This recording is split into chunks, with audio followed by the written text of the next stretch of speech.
listening to Radio Sputnik. Telling the untold.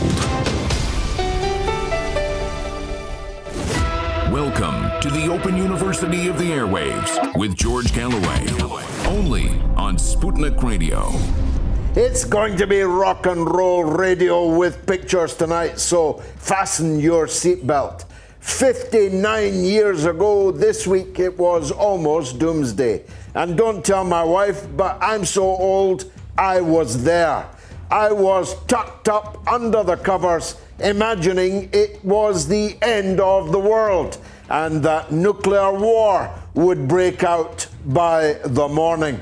I refer, of course, to the Cuban Missile Crisis. It didn't happen, but we've been in crisis and at war more or less ever since, and it might soon be doomsday again, either on the China front or on the Russia front.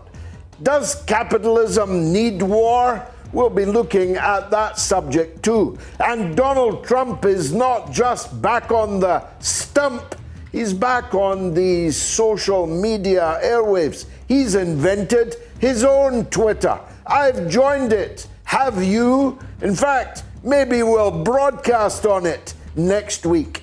And we'll be talking, of course, about the developments in British politics and indeed around the world.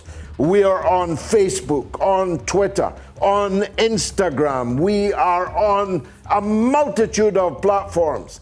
But however you're consuming this, with many hundreds of thousands of others, tonight and over the course of the next few days, you get the opportunity to speak back to the teacher. That's right, no tuition fees, and you get to speak back to the teacher. No punishment. In fact, if you disagree with me, your calls will be prioritized. That's because we're the Open University of the airwaves, and it's the mother of all talk shows. Radio Sputnik. We speak your language. The mother of all talk shows. The only education you can get for free.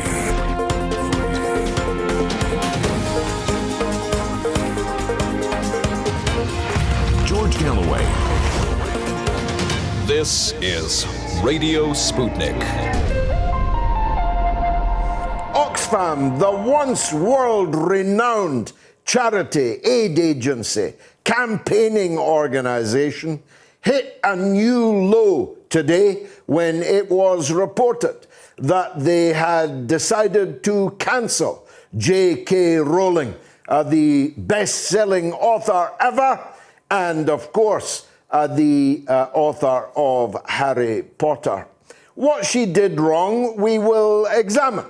But let's first analyze why a charity charged with raising the maximum amount of money for its presumably good causes decided to prioritize the point of view of what they described as our transgender members of staff over the fundraising that J.K. Rowling was facilitating.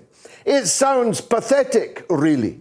It was a board game, a bingo game, in which J.K. Rowling was one of a number of famous women. It was a pro-women thing. Maybe that was its problem. It was showcasing successful women in a board game. It was on sale in the charity shops belonging to Oxfam, but no longer. Oxfam decided to remove it. Oxfam decided to cancel J.K. Rowling. I have therefore cancelled Oxfam, and I'm encouraging other people to do the same. I had long harbored doubts about supporting Oxfam because of a number of scandals in which they have been involved over recent years, but I was still supporting them, but no longer. I've had enough of the cancel culture. Haven't you? We'll be asking in a poll later about Dave Chappelle. Now, I had never heard of Dave Chappelle.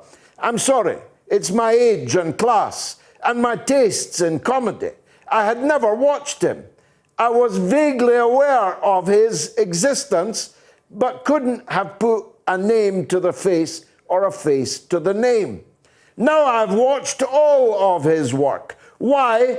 Because transgender members of the staff of Netflix are trying to have him cancelled because of his comedy routine, which asserted, as J.K. Rowling has asserted, and as I now assert, a man cannot become a woman by the mere self-declaration of that transition.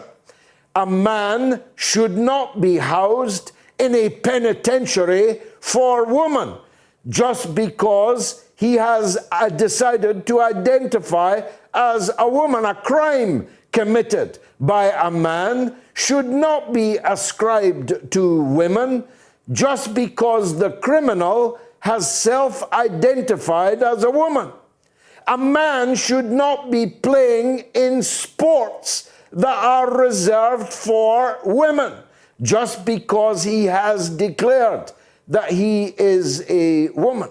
That way lies the end of women's sports. We saw what happened at the recent championships when New Zealand fielded a weightlifter who was in fact a man who identified as a woman and who was able to blow away the female competition. How much more so in a boxing ring? How much more so on a wrestling mat? How much more so in running and in other forms of athletics? A man must not be allowed into women's changing rooms, women's spas, girls' changing rooms.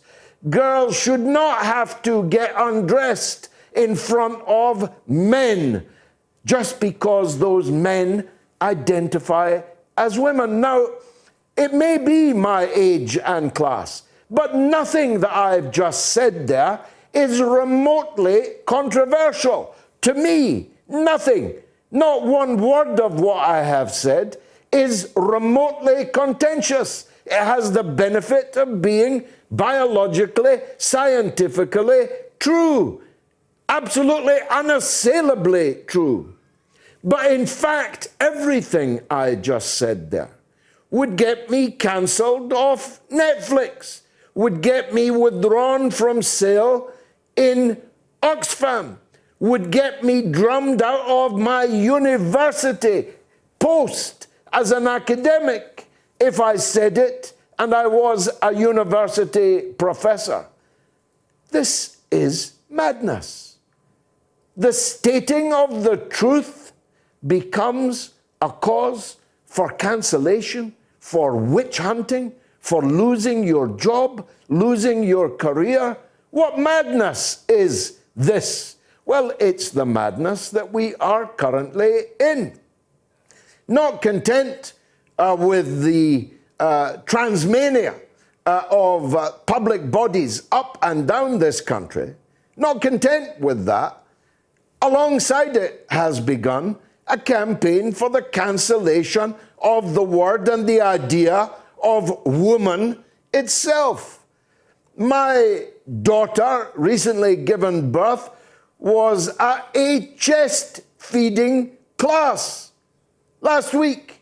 Chest feeding, not breast feeding, chest feeding. In virtually every health board in the country, women's health has been airbrushed off the map.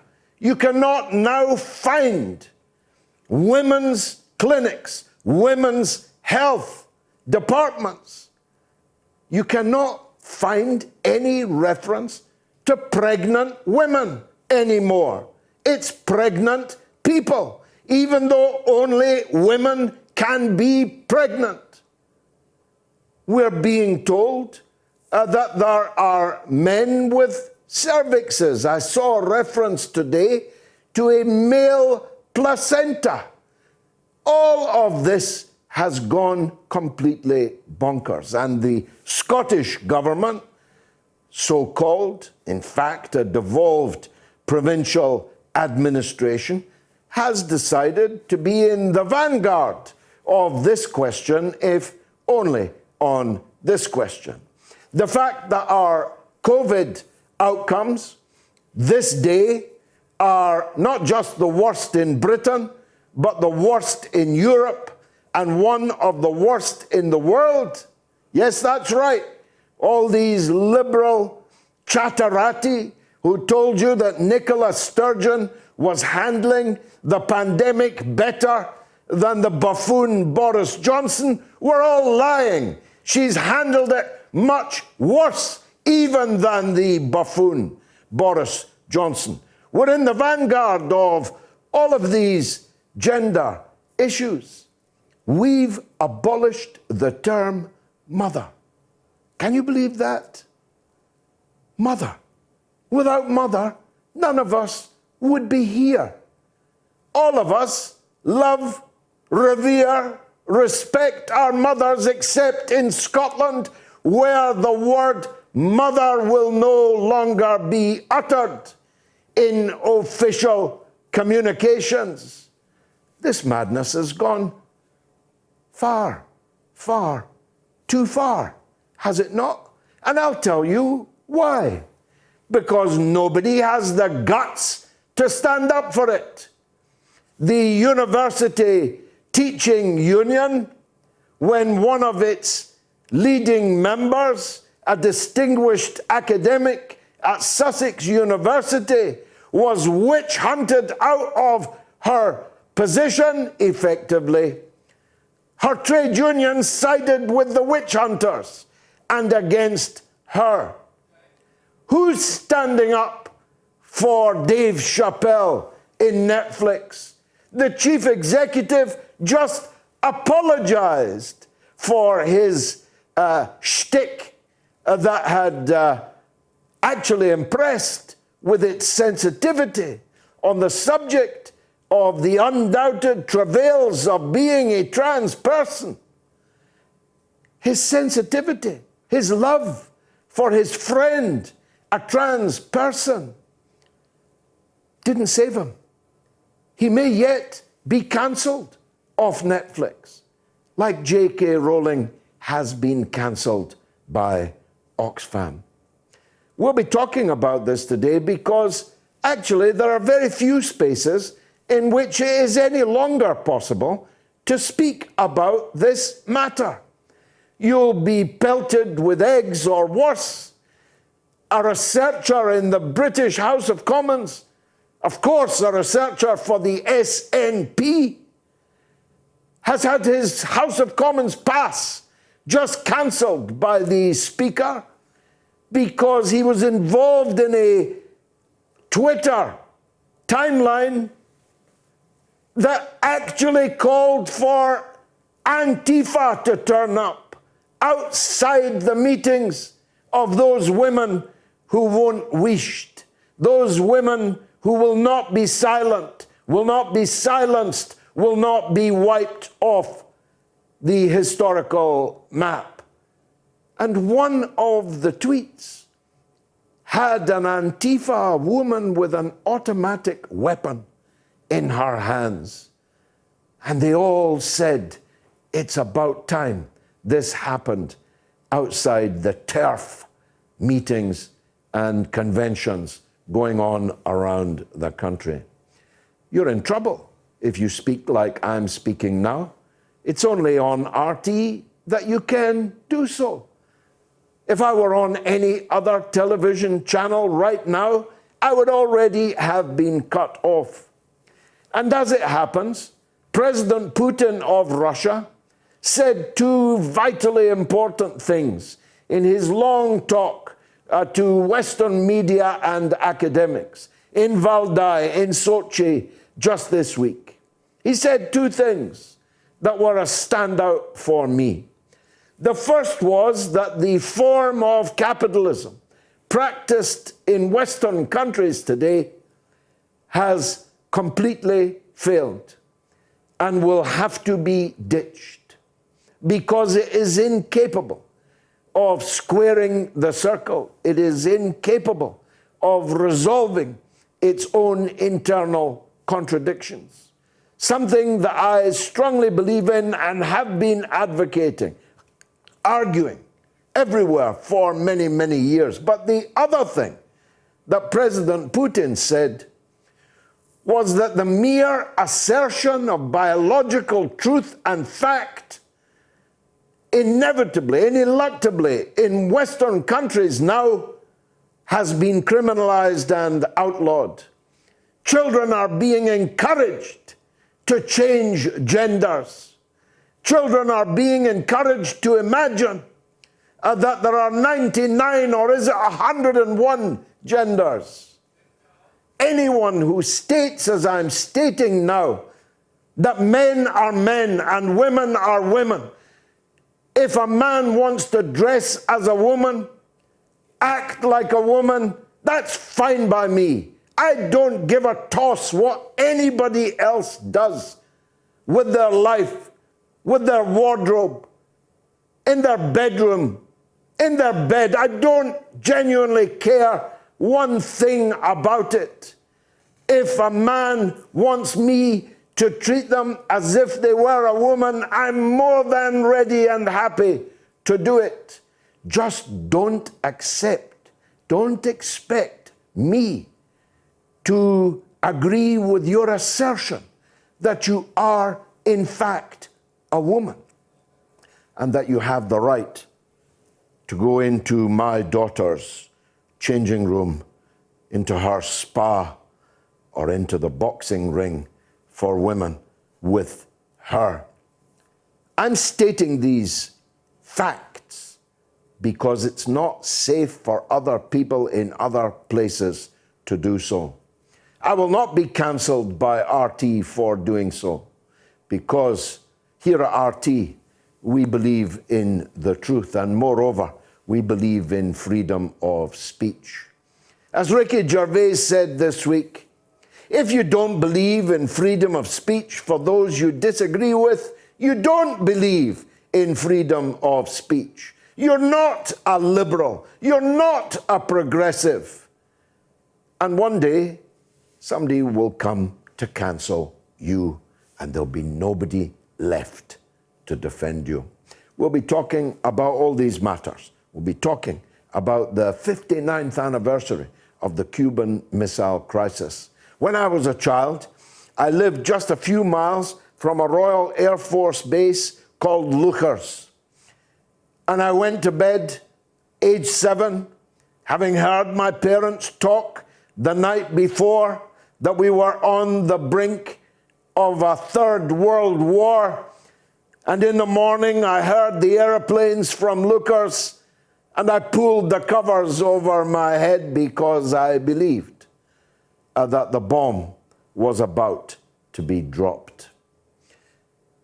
Mercifully, most of you will never have felt that fear as a child, as an adult, that war was imminent between nuclear-armed superpowers. It's very important, though, to remember and try to empathize with how that felt and what it would mean. I say that because China has just developed a hypersonic weapon which can circle the entire world and hit its target. And it's capable of being nuclear armed. It left the United States, the Pentagon, the Department of Defense, they said, breathless. It defies the laws of physics, they said. In that case, hear me well. Withdraw your warships from the South China Sea. Nobody wants to die for the Spratly Islands. Nobody wants to die because China is determined to reunite one of its own provinces, Taiwan, with the motherland. Because that's what the majority of Taiwanese want. That's what the international law states, that Taiwan is a part of China. But Britain and the mighty navy of the Netherlands and several other Mickey Mouse military forces, like pedalos, are currently pedaling like hell alongside the American gunboats in the South China Sea. People say to me, well, we're not going to make a war against China, but what if China makes a war against you? What if China says, we're not going to be pushed around anymore? The days when foreigners could dispatch gunboats into our waters has passed.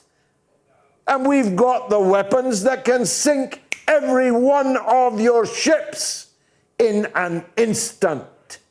What if China takes the decision out of our hands because these provocations have gone on long enough?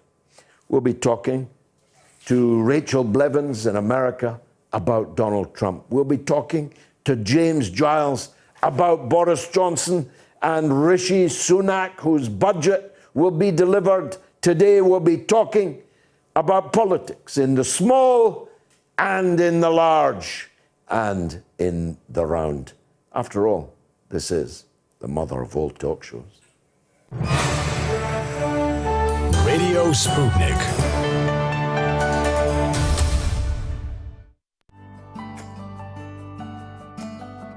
The mother of all talk shows was created because early lunacy detection can save lives. At the height of the COVID-19 pandemic, some IQs declined by 90%. Now, doctors are diagnosing later stage lunacy, which could have been detected sooner. Don't wait. Share the mother of all talk shows with a loved one and speak to George Galloway about common sense today. It takes all of us to overcome idiots. Call the teacher today and get an education. Tough questions are the most powerful weapon we have. As long as you have questions, we'll keep asking.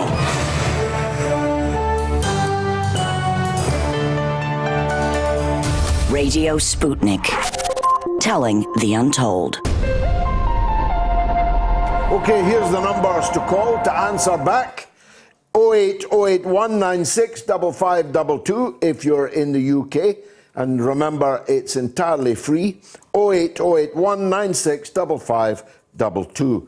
If you're in the United States, it's equally free, but the number is +1 844 944 3344. You can also email the show on air at moats.tv. And of course, you can tweet me at George Galloway. You can tweet us at RT UK, preferably both. Now, the distinguished professor, Daniel Kovalik, is one of my favorite American writers. He's a human rights and a labor rights lawyer, a prodigious author, and I am the proud owner of several of his books. I wanted to talk to him about the Cuban Missile Crisis anniversary. Daniel, thank you very much for joining us. I'm glad to see you're a young man. You didn't lie quaking in your bed, but when you look at the history of what happened, it was a close-run thing, wasn't it? Yes, it was. Yes, it was, and it is something we can learn from. You know, people, the experts tell us that it was the closest the world has come to a nuclear war, and I think that is true. You had the two superpowers, United States and the Soviet Union, stand in a stand down with each other over nuclear weapons being put into Cuba by the Soviet Union. Of course, though, we have to remember that this was at a time that the U.S. had nuclear weapons stationed in Turkey and Italy, not so far from the Soviet Union. But of course, most in the West don't focus on that. But in any case, the U.S. was quite as tolerant of the nuclear weapons being put into Cuba as the Soviet Union was of the U.S.'s nuclear weapons in Italy and Turkey. And the standoff could have resulted in nuclear warfare. In fact, there was an order given at one point by Soviet commanders to launch an attack upon the United States, or at least on a U.S. Navy vessel, and it was really a lower-ranking Soviet officer that refused that order and prevented imminent disaster. Now, there were people pressing Kennedy to go nuclear. There were generals and also members of his cabinet. To what extent was Kennedy's statecraft, diplomatic skills, one of the reasons why we didn't go to war? Well, I think that he does get a lot of credit for those skills. As we know, he used Bobby, his brother, as an intermediary with the Soviets. Bobby extended an offer to the Soviets in which would allow everyone to save face to some extent, really mostly the U.S., but essentially Bobby Kennedy told the Soviet ambassador that if the Soviet Union took the missiles out of Cuba, the U.S. would quietly take the nuclear weapons out of Turkey and would not, which were, by the way, a bit obsolete anyway, but he also said they wouldn't put modern missiles in, and that essentially, therefore, there'd be a quid pro quo, but one that the world wouldn't know. The world would not know that the Turkish withdrawal was in return for the Soviet withdrawal. But in any case, this was a deal that the Soviets could live with, and this helped end the nuclear stand down, which lasted a total of 13 days. Let's put it in context, Daniel. The reason why Cuba wanted to have the deterrent capability on the island was because the United States, having completely refused to accept the Cuban Revolution, had in the Bay of Pigs staged an invasion of Cuba. Yes, well, that's right. And of course, Castro was concerned of a bigger invasion to come. He was concerned that the U.S. was not done with him.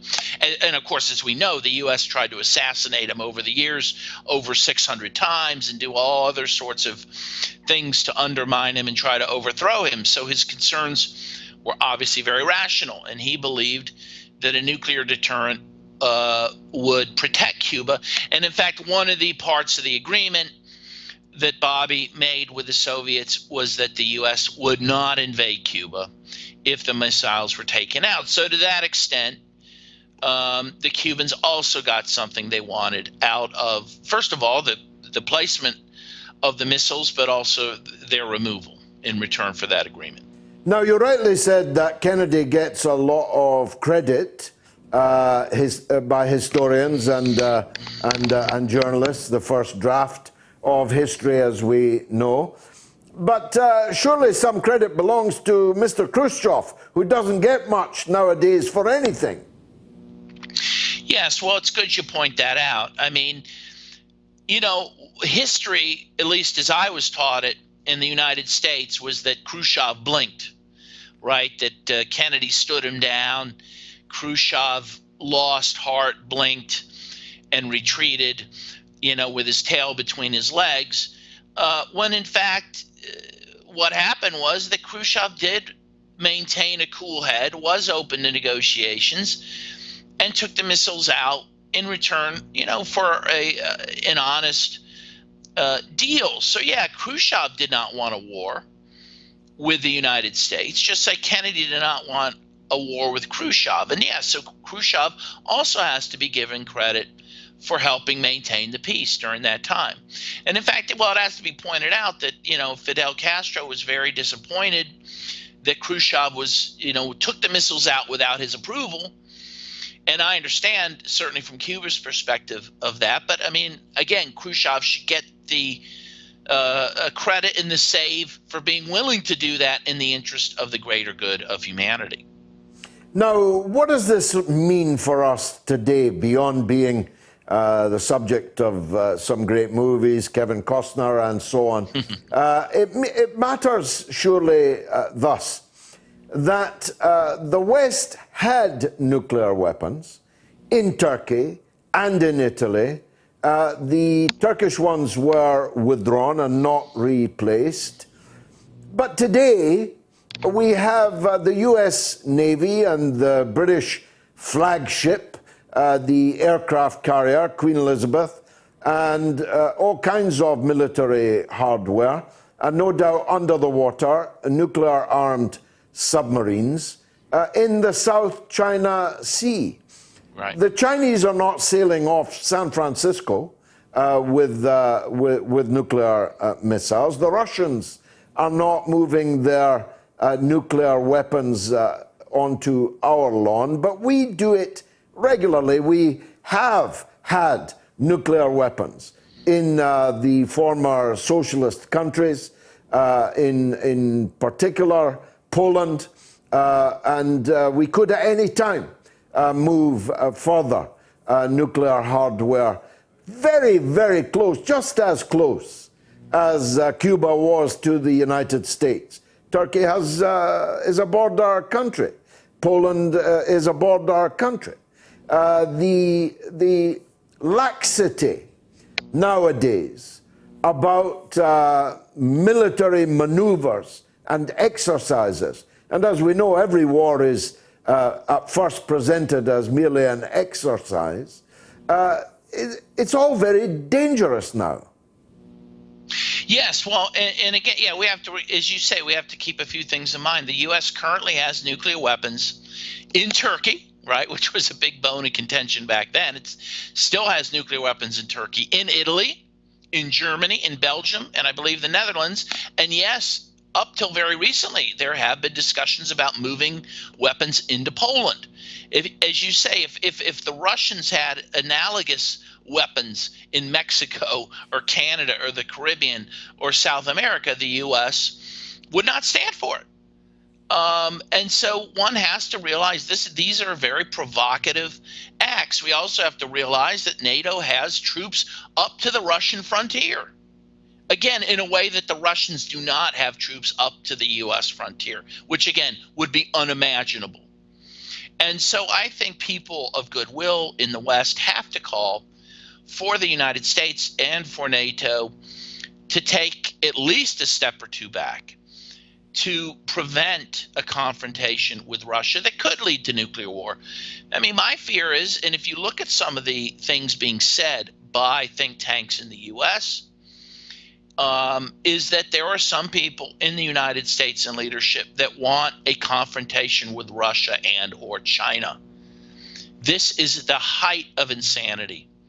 And it is one of the biggest issues confronting humanity. In fact, the Bulletin of Atomic Scientists has moved the nuclear clock to 3 seconds before midnight, believing that we're actually now as close or closer to nuclear war as we've ever been. And we need to pay attention to that, and we need to prevent the worst from happening. And all of this is in flat contradiction to the promises made by President Reagan, not exactly a Russia-friendly figure, the promises that he gave to Mr. Gorbachev in their walk in the woods.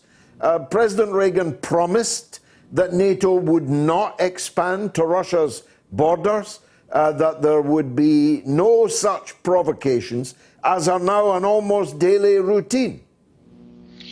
Yes, well, and then those promises were reiterated by Secretary of State James Baker, who was Secretary of State under George H.W. Bush, who promised NATO would not move 1 inch east of Germany if the Soviet Union allowed the Berlin Wall to come down. And of course, the Soviet Union did that. And no sooner was that done than NATO began moving east towards Russia, and again, now up to the frontier. And so it is the West that has violated its agreements on this issue. It is Russia that has every reason to feel threatened and encircled. And therefore, it's up to the West, if we want to prevent war, again, to take a step back and to stop these types of aggressive maneuvers. Now, here's a question, Professor. When you think of the fierce partisanship displayed by the Democratic Party against Donald Trump, when you think of the extent to which his defeat and Joe Biden's success was painted as opening a new era for America and for the world. As I look at American foreign policy under President Biden, I look from Trump to Biden and Biden to Trump, and I can see no material difference between the two. What say you?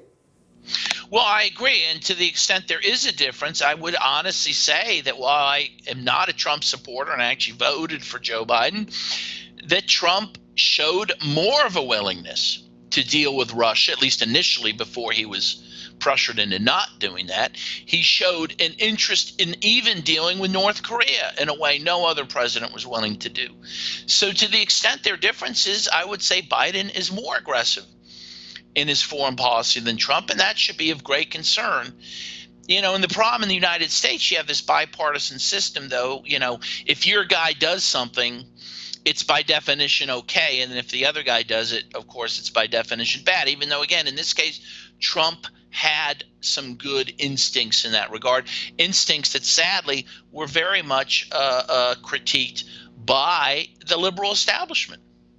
So what does that tell us? That Biden and Trump are two sides of the same coin, or that there's another government somewhere? I don't want to sound like a conspiracy theorist, but the continuity of both men's foreign policy makes me suspicious that neither man was actually really calling the shots.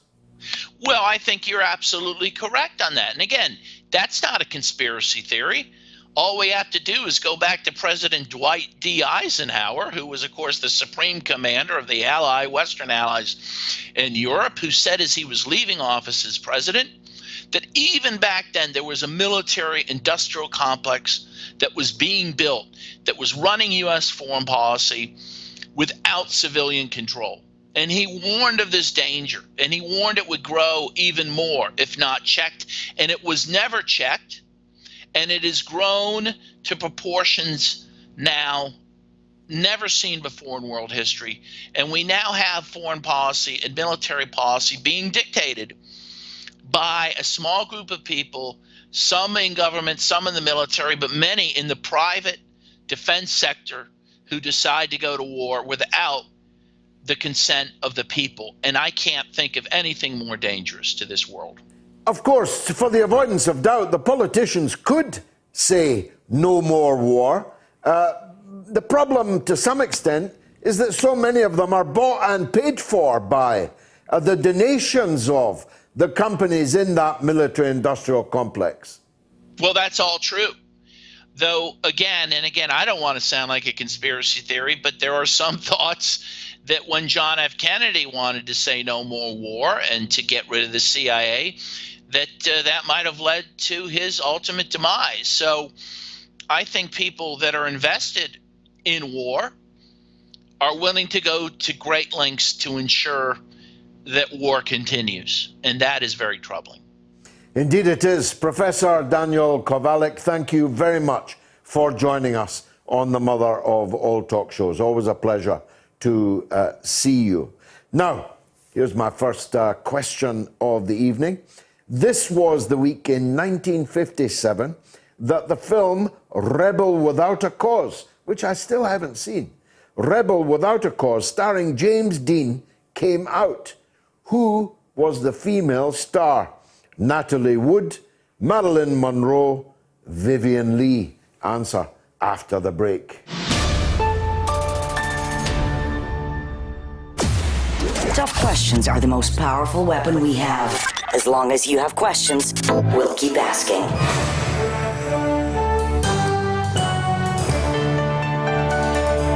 Radio Sputnik. Telling the untold.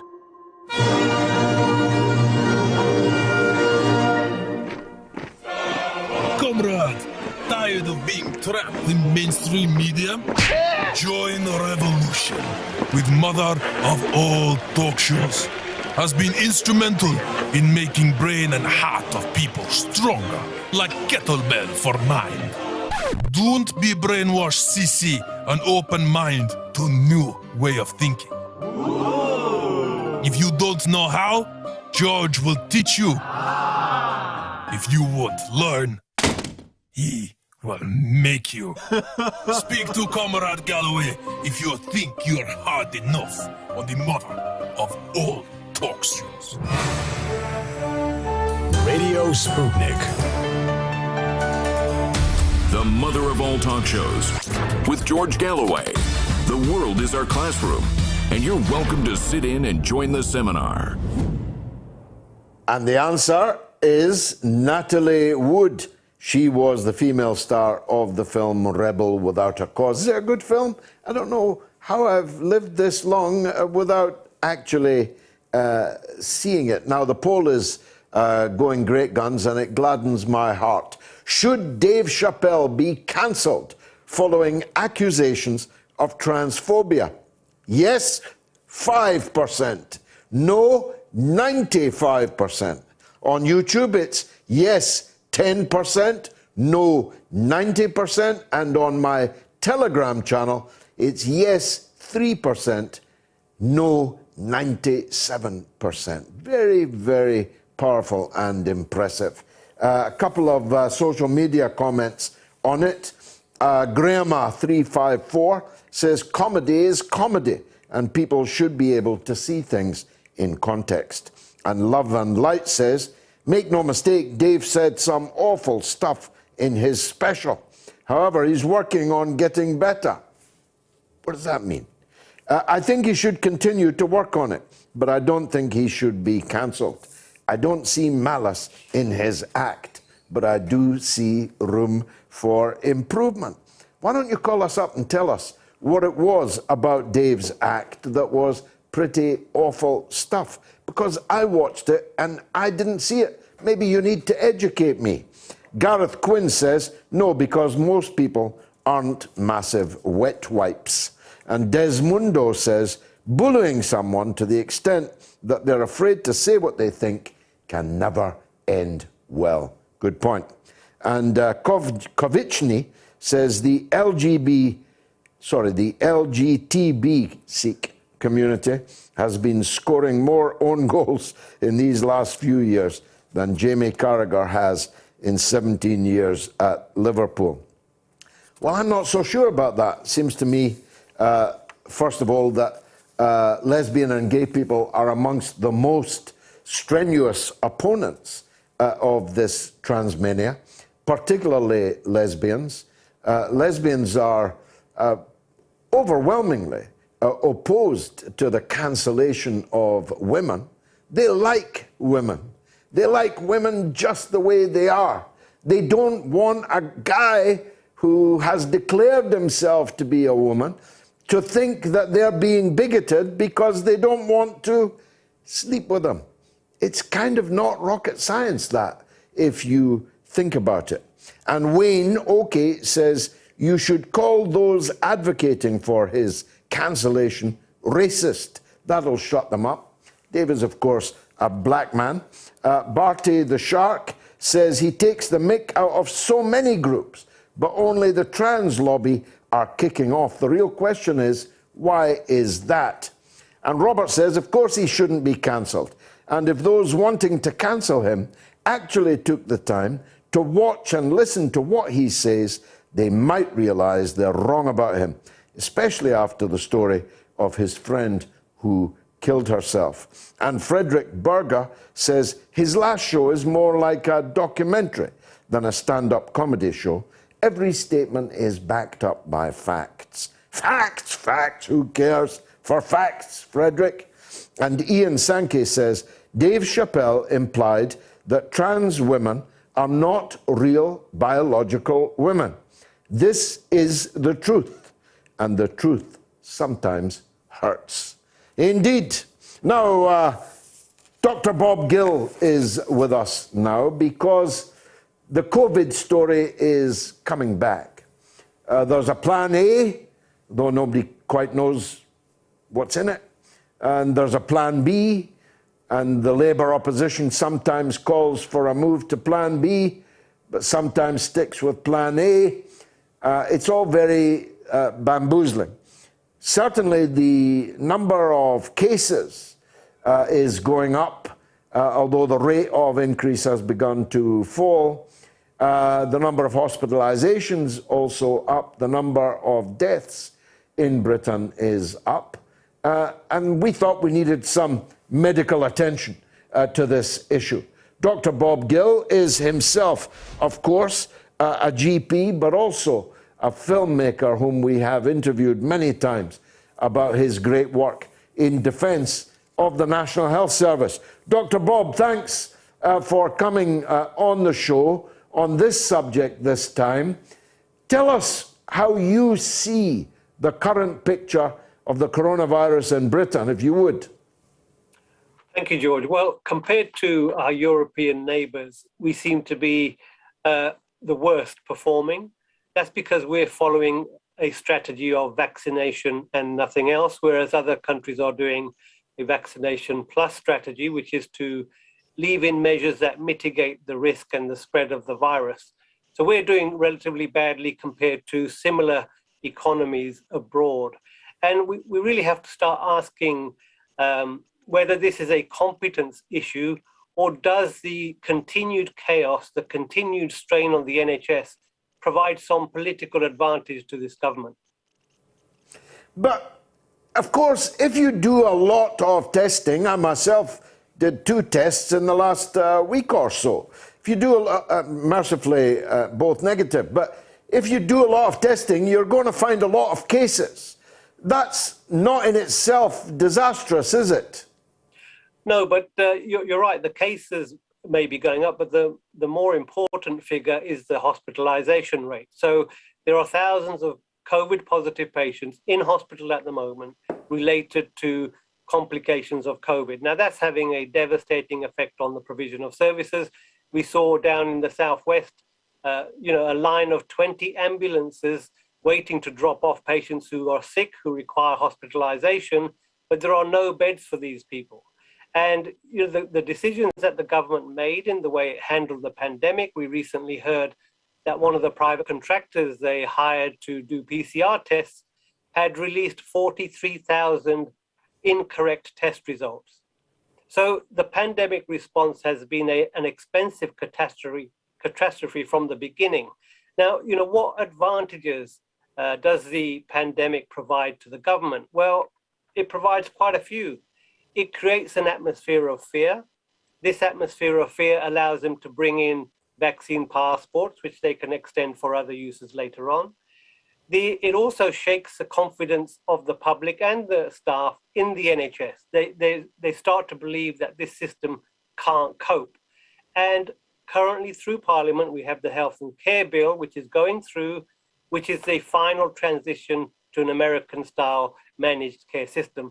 And all this chaos distracts from what they're up to with health policy. And what have they got to lose? They have a feeble opposition. They have a quiet legacy media. There's nothing to lose. There's no electoral loss, and there's no legal threat to them. We know that our politicians can implement disastrous policy that leads to mass preventable deaths. Sir David King estimated 100,000 COVID-related preventable deaths. Nobody's going to prison because we have got something called Crown Indemnity, which protects our politicians who, in the course of their duties, inadvertently kill thousands of people. Well, let's go back to the vaccination issue. We came up with the vaccine, Oxford AstraZeneca. We handled the rollout better than more or less everybody else in the Western countries, at least.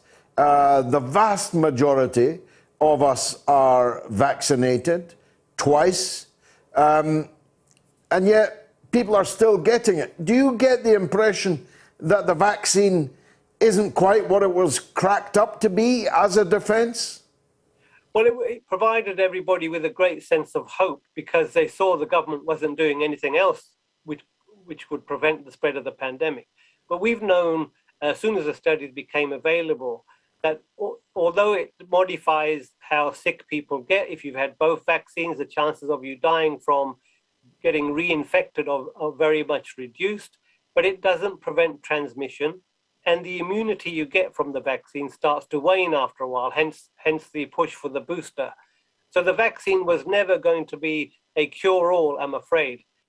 So that's why other countries are following vaccination plus, a vaccination plus mitigation policy. And that's why we're doing so badly. Well, you say we only did the vaccination, but that's not right, is it? We had a draconian lockdown. We had the closure of huge sections of our economy.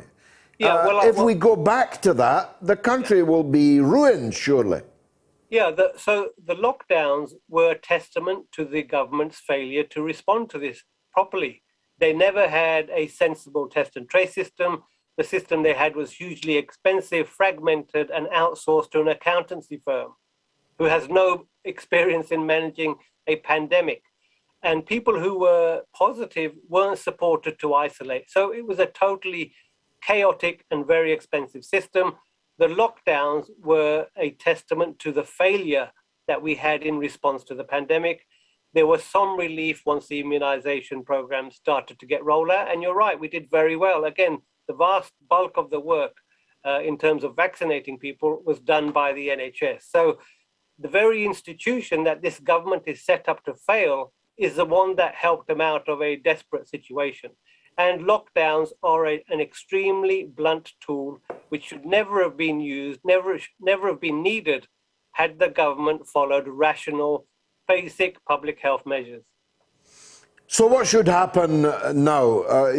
I've just been in Europe. It's certainly true that more people are wearing masks there in the street and in big public places. It's true that if you wear a mask, you might not infect someone else or you quite so easily, but the mask doesn't provide very much in the way of protection either way. What else can we do?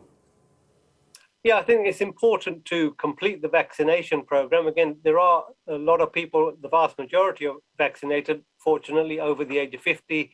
We've vaccinated the vulnerable groups. We know that the protection starts to wane, so there's a booster program which people who are in the high-risk groups should get along and get themselves topped up with the vaccine.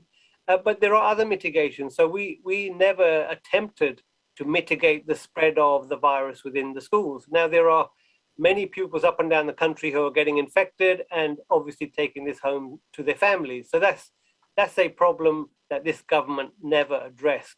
And there are other basic public health measures that we haven't enforced. So that is the problem. And I believe there are political advantages in the eyes of this government for this to drag out and to perpetuate the climate of fear so they can bring in other legislative goals that have nothing to do with the handling of the pandemic. Well, you say that, but the government has thrown money around like a drunken sailor, albeit into some strange pockets. £37 billion for track and trace, which has been, in some places at some times, an almost criminal fiasco.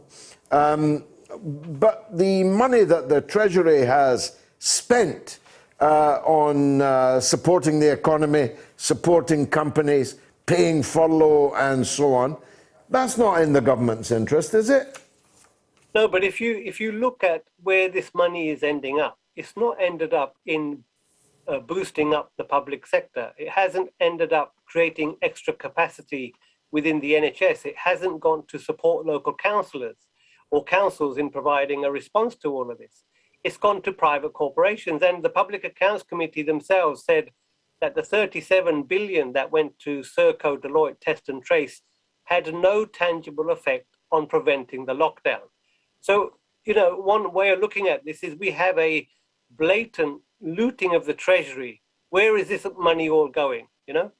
These are the questions. What sort of a country are we living in where money goes in and there's no end product? That is the problem we have.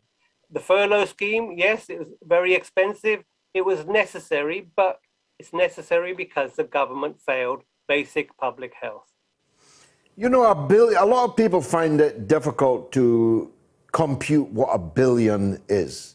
If you made a billion into seconds on a clock, it would take 31 years of seconds for 1 billion. We spent 37 billion on the track and trace, and I'm one of those who believes that it would actually be impossible, even if the money had been spent well, and it wasn't, to expend that amount of money on anything really, certainly not on a track and trace. Yeah, these are eye-watering figures, but just think what they refuse to spend money on. They refuse to spend money on supporting working class people to stay at home whilst they were isolating with the infection. They refuse to do that. For the whole, millions of people who are on precarious contracts, the gig economy, they never supported these people. So what did they do? They ended up carrying on working and spreading the infection.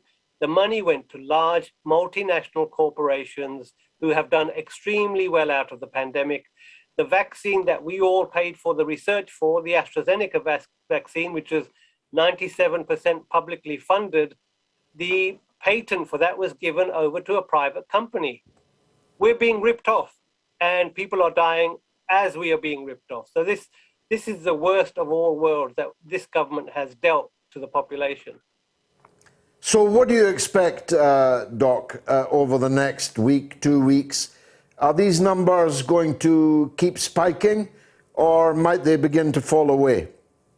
Well, there may be a bit of a lull because we have a school half term at the moment across most of the country, so that might put a natural brake on things. But certainly the public health experts in Independent Sage are predicting that perhaps that we need another sort of circuit breaker event to slow down the spread of infection and to stop the overwhelming of NHS hospitals. I don't think that the public, obviously anecdotal evidence is always dangerous, and the polls do indicate something different. But my sense is that people will not accept another lockdown. They will not accept another cancelled Christmas.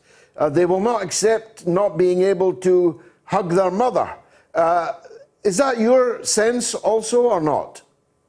I think people will certainly resent having to give up their freedoms, give up their social arrangements and restrict their movements, no doubt about it. People are fed up, and that's why we're seeing the sort of booster program stalling in this country, because people are fed up with the restrictions they've had to endure. But that doesn't mean it's the wrong thing to do. But what price will this government pay? We have a totally absent opposition. There is no political price for this government to pay. Fair point. Dr. Bob Gill, thank you very much indeed for joining us on the mother of all talk shows. Let me know what you think on that. You can call 0808196 5522 if you're in the UK, +1 844 944 3344 if you're in the US. We'll be talking to the author of a new book, The Untold History of Capitalism, Dr. Enrique Riviera, after the break. Lots of social media coming in. Keep it coming in. Even if I'm not able to read it out, it doesn't mean that I didn't read it. The poll: should Dave Chappelle be cancelled following accusations of transphobia?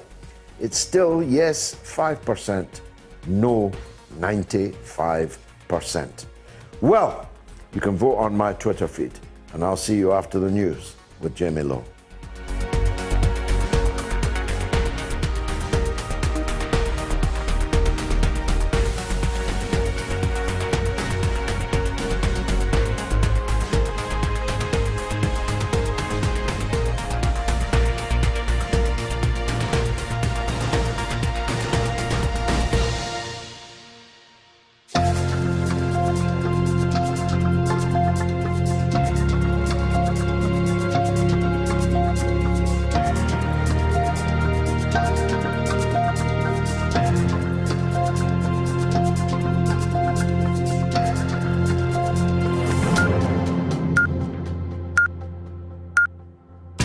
Radio Sputnik News.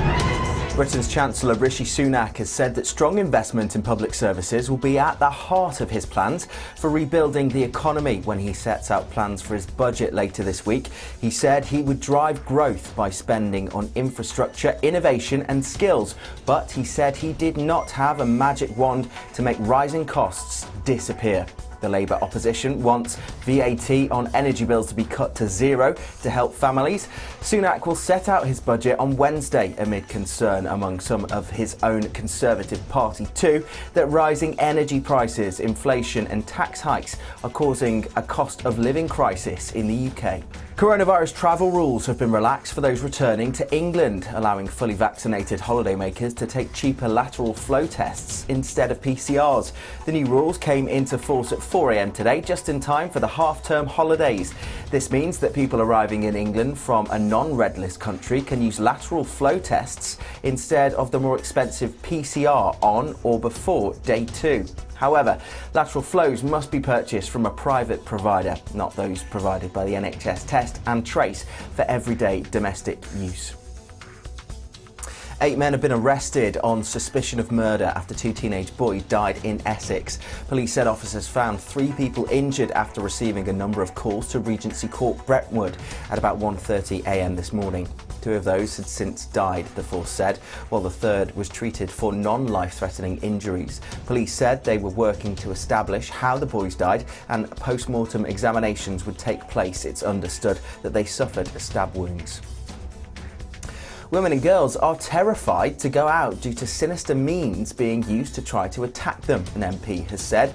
Anna McMorrin, Labour's Shadow Minister for Victims and Youth Justice, spoke out following reports of women being injected and having drinks spiked. She's calling for more to be done to protect people going to bars and clubs. Quote, "I think we all know someone who knows someone who has had their drink spiked," McMorrin, the Cardiff North MP, said. But now this seems to be getting to a more sinister level where women and girls are at risk of being injected with a noxious substance. And the really sinister thing, she said, is we know that the intent is to do harm, is to rape, end quote. An assistant director on the film Rust, where cinematographer Helena Hutchins was shot dead, was allegedly the subject of complaints over safety and his behaviour during 2 productions in 2019. Hutchins was shot by a prop gun by actor Alec Baldwin on the set of the Western film on Thursday. Baldwin had been told the gun was safe.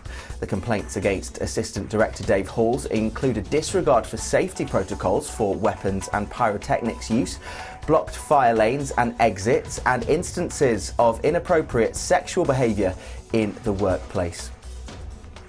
A vigil took place in New Mexico yesterday to mourn Hutchins. Industry professionals were among those who attended the event in Albuquerque, lighting candles for the 42-year-old. Colombia's most wanted drug trafficker and the leader of the country's largest criminal gang has been captured. Dairo Antonio Usuega, better known as Otoniel, was seized after a joint operation by the Army, Air Force and police yesterday. The government had offered $800,000 in reward money for information about his whereabouts, while the US has placed a $5 million bounty on his head. President Ivan Duque hailed Otoniel's capture in a televised video message. Quote, "This is the biggest blow against drug trafficking in our country this century," he said. "This blow is only comparable to the fall of Pablo Escobar in the 90s. Otoniel was captured in his rural hideout in northwestern Colombia, close to the border with Panama.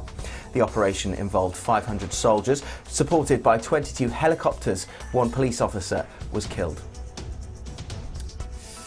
Turkey's President Recep Tayyip Erdogan has ordered the ambassadors of 10 countries, including the US, France and Germany, to be declared person non grata after they called for the release of jailed Turkish businessman and philanthropist Osman Kavala. It could lead to their expulsion. Quote, "I gave the necessary instructions to our Minister of Foreign Affairs," Erdogan said in a speech on Saturday. Quote, "I told him what to do. I said that you will deal with these 10 ambassadors being declared persona non grata as soon as possible."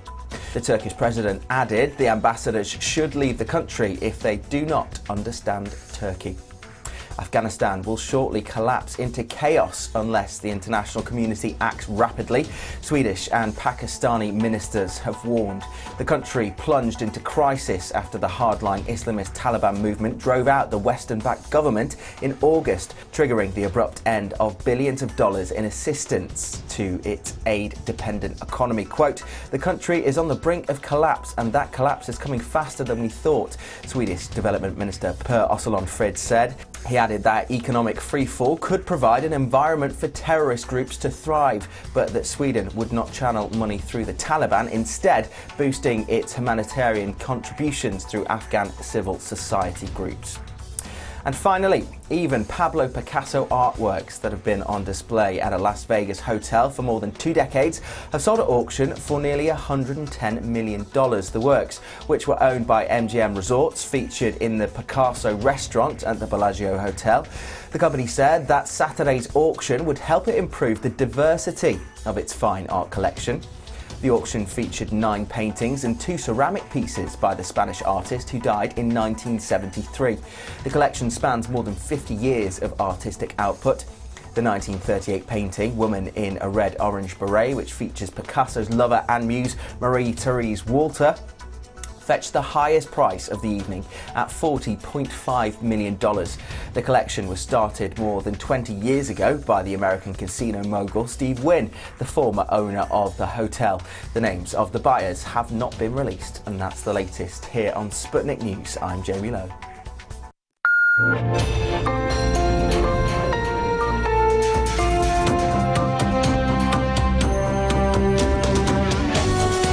You're listening to Radio Sputnik. Telling the untold. Welcome to the Open University of the Airwaves with George Galloway. Only on Sputnik Radio. Keep your calls coming in and your social media comments. There'll be plenty of time for them this evening, more time than usual. But I want to talk to a former colleague of mine, Dr. Enrique Riviera from the United States, former colleague of mine on RT America, because he's written a very important book. It's called The Untold History of Capitalism. Let's hear what he has to say about that book. Dr. Enrique, thank you for joining us.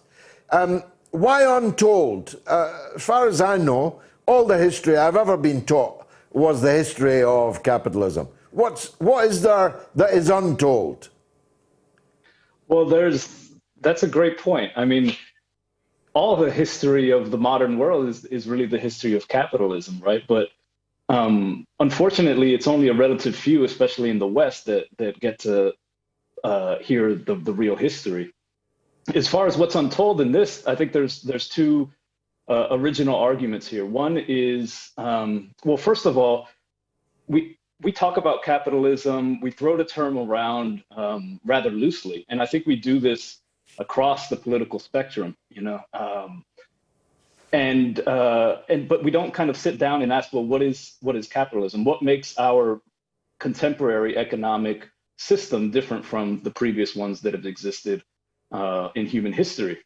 And so one of the things I do is I'd say, hey, look, you know, we got to look back at what the definition is. And so I go back to that. And I think in order to do that, you have to go back to Marx, who I think really hit the nail on the head. Historically speaking, he was able to really say, you know, what makes this contemporary or modern economic system different from the previous ones. And then I say, well, but, you know, Marx is great, but Marx's time period that he came up with, he says the dawn of capitalism is in the 16th century. But when I go through the investigation in my book, which is really a micro history, so I'm looking at this little local story and I'm trying to really hone in on it to tell a much wider, bigger story. In this case, the history of capitalism, as big as the story can get. What I find is actually capitalist production developed much, much later than Marx presumed, and as many historians, whether they're Marxists or not, have also concluded. And so I think that's one important aspect that hasn't really been told. The other aspect of the book is that I talk about, the story that I'm honing in on is an anti-slavery rebellion. It's an anti-colonial rebellion as well. It's in Venezuela in 1795. In Venezuela, this is a really big deal. This is a precursor to Simón Bolívar's Wars of Independence. Afro-Venezuelan Month in Venezuela is in commemoration of this rebellion. In the West, we don't know that much about it. But historians tend to credit kind of, during this period in the late 18th century, 1790s, et cetera, early 1800s, you see this explosion of anti-slavery rebellions by enslaved people all over the place, all over the Caribbean, all over the Americas. Sugar fields, cotton plantations are being burned to the ground all over the place. But capitalism doesn't imply slavery. It's a different kind of slavery, maybe. Capitalism, slavery emerged in a pre-capitalist era, long before capitalism, and in fact is an affront to capitalism, which wants everybody to be a consumer, everybody to be a market. And of course, if large numbers of people are enslaved, they don't have money by definition, they can't be a consumer. Exactly. Enslaved people are bad consumers. And so even though slavery could be an extremely profitable enterprise, and it certainly was at the time, its potential is really, really limited. You can't sell an iPhone to someone who doesn't make an income. And the kind of the brilliance of capitalism is that they're able to, what it does is it forces us to become consumers. In order to survive, we have to purchase our necessities. Our necessities are put in the market as commodities. So whether it's food, drink, or housing, or clothes, right? But as history progresses, as countries develop economically, those subsistence needs, those things that we need to do to survive, increase rapidly. And so we didn't need an iPhone 10 years ago, right? And I mean, try to hold the job without a smartphone. It's a difficult thing to do today. And so that's the thing with slavery, is that although it was enormously profitable, there really wasn't that potential that you find under capitalism. It had no future, no. I mean, I come from the country, Scotland, where the first real theorist of capitalism, Adam Smith, also came from. I think that if Adam Smith was here today, he would not describe what we have today as capitalism in the way that he defined it. I was talking earlier to a guest about the state expenditure, for example, through the pandemic. Some people say there are no socialist countries anymore, not purely socialist anyway. But there are not actually any purely capitalist countries anymore, are there? There are sections of the economy that remain owned by the state. State expenditure is absolutely indispensable. Capitalism in Britain would have collapsed if not for the state over the last 18 months, 2 years of the pandemic. Companies don't go to the wall if they fail. They get nationalized like the banks in 2008. None of these are really capitalist things, are they?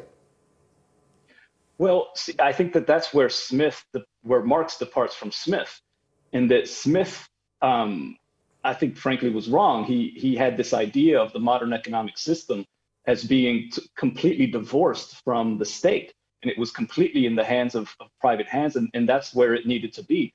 The truth is, and Marx knew this well, and I think we've known this for quite some time, is that the state has been intricately involved in capitalist development. There is no capitalism without the state.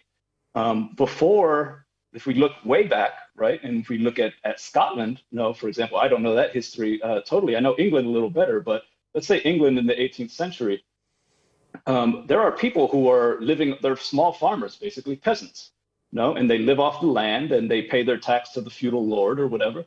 Well, you have to get those people off of the land so that they can work for a wage, so that they can work for these new industries. And the way that you do that is you get a state to do it. So you get the state to come in and say, hey, this isn't your land anymore. This is our land. These aren't, you can't use those tools anymore. We're going to use these tools. And so from capitalism's birth, from its genesis, the state has always been intricately involved. And that's been the case ever since. This myth, this idea that is espoused that limited state interference is what has driven economic development is just a flat out lie. There's actually no historical basis for that position. In fact, states have been, if you look at the most recent economic success stories, it's because there's very, very involved state planning, and they're able to basically tell private capital where they're going to be doing their thing. Well, they certainly do that in China. I mean, you could argue that the most successful capitalist country in the world right now is China, and that's because it has a strong state which has a guiding role, plays a guiding role in the development of the economy. Maybe we should all model our economy on the Chinese economy. I think you're certainly right. China is a huge success story, and especially for the underdeveloped countries. And this thing that is being shoved down the poor countries' necks, IMF restructuring, these are completely antithetical to economic development. Yes, China is a capitalist country. Its economy is capitalist. It's run by a communist party who has carefully planned its economic development. And this gets to, and I think that, people on the left, where I find myself, don't really like to hear these sorts of things. But the truth is that capitalism can be used as a way to uplift the standards of living for a population that is trapped in generational poverty, like is the case in the underdeveloped world. And so China has done that quite brilliantly. I think you see Vietnam doing it now as well. Cuba would love to do it. Cuba is the next success story. If only they could get over this pesky blockade. And I think that's why the United States doesn't want to do it, because I think the world would change if that blockade was lifted over Cuba. Well, good luck with the book, Dr. Riviera, The Untold History of Capitalism. How do people get it? Well, it's available online. You can get it through the publisher, International Publishers. It's on Amazon as well. Jeff Bezos, I don't think, likes the book because they keep selling out of it, and they won't buy more copies from the publisher. So if you put it on your list on Amazon, it'll get to you soon. Well, I'll be one of your customers, and we'll talk again, I'm sure, after I've read it. Dr. Enrique Riviera, The Untold History of Capitalism. Thanks for joining us on the mother of all talk shows. Now, look, here's the podcast report. The podcast is, again, a chart-topping 5-star hit all over the world this week. Our podcast listenership is growing all over the world. 92 countries, to be exact. How many more countries are there? Which countries are we not in? We are a chart-topping success, believe this or not, in Mexico, Pakistan, Germany, Hong Kong, to name just a few. And of course, here in the UK. If you're not yet listening to our podcast, which is a distilled 90-minute version of this 3-hour show, subscribe so you can take Moats on the go with you. Leave us a 5-star review, if you will, on Apple Podcasts. If you're a Spotify user, please follow us and share with your friends so more people can enjoy Moats. Let's see if we can top the charts in your country. I do want to get a list, if I can, of the countries we're not yet charting in, so that we can have a special drive on those. Okay, time for a question, I think. In 1986, the then British government deregulated financial markets. What was the event known as? I remember it so well. A, Freedom Day. B, Big Bang. C, Cash In. Could be all three. Back after the break. Radio Sputnik.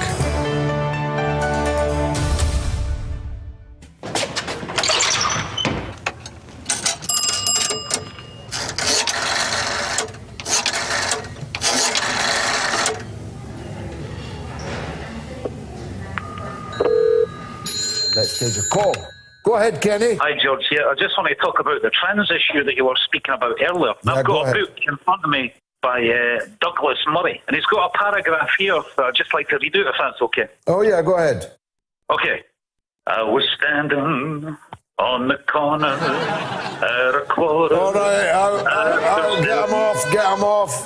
He's a nutter. He's a nutter. In the UK, it's 08081 965 522, and in the US, it's +1 844 944 3344.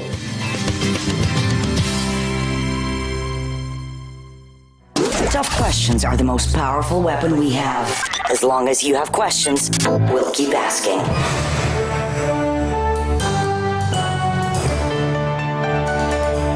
Radio Sputnik. Telling the untold. And the answer is the Big Bang. Margaret Thatcher's Big Bang. Now, a lot of people have cottoned on to the fact that if the word mother is to be effectively marginalized, even criminalized, certainly excised from the public vernacular, what about the mother of all talk shows? Should the Moats become the Oats? Should I be sowing my oats? Andre Barbosa says, mother of all talk shows, the gender fluid progenitor of all talk shows. Very good, Andre. And MWNG says, the birthing persons of all talk shows. Doesn't have a good ring to it. And Holly Stewart says, end the cancel culture. Comedy is not a crime. I'm sick of it. People are losing their jobs over this. Grow up and change the channel. Go work elsewhere. I'm done, absolutely done, she says. The Edelweiss pirate says, I identify as a unicorn. So does one of my daughters, actually. Coop W says, I'd watch out if I was Cuba. The Americans need a win so they can feel manly after Afghanistan. They're not hard enough, believe me. John Rooney says, China will not put up with the BS.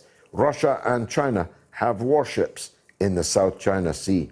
And Celtic Man says, as an American that grew up during the Cold War, the earlier Cold War, I can say that the American public has never realized how provocative the actions we take are to the Russians.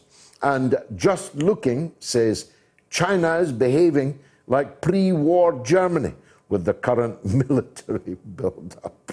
Why don't you call me Mr. Just Looking? 08081 965522.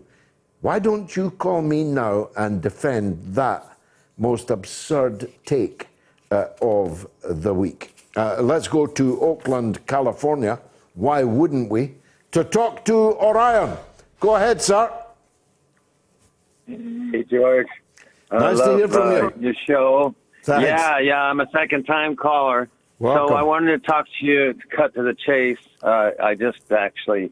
We supported Assange yesterday, Code Pink, and hopefully they'll call you today. But I wanted to talk about the fact that I'm a male, I'm white, and I'm heterosexual, so I have an advantage over my black and my woman and etc. So we're talking about white skin privilege, and I don't think you understand that has to be dealt with very, very honestly. What should we do? Should we black up or flay ourselves? No, we should understand that we've had an advantage over our black working class and our and woman working class people, and we can't deal with some it. Some maybe. The white kids that used to go up chimneys at the age of 8 in Britain didn't have much white privilege. My grandfathers had not much white privilege. My father had no white privilege. I resent the points you're making, to be honest. So why don't you develop your argument? Yeah, I will. The fact is that I, being a white person and being a heterosexual and a male, had an advantage over my sisters and my girlfriend. Okay, let me. They were all white. And they're working class. They're working class. Where does class. the heterosexual point come in, Orion? Oh, well, because women were, back in the 60s, we used to point out that women were paid less than men, just like black people were paid. I'm asking you why. I, like you, am heterosexual. How am I advantaged as such? Well, society looks at you. Have you ever seen two men kiss in a cafe, in a bar? I'm a jazz musician. Maybe 10,000 times?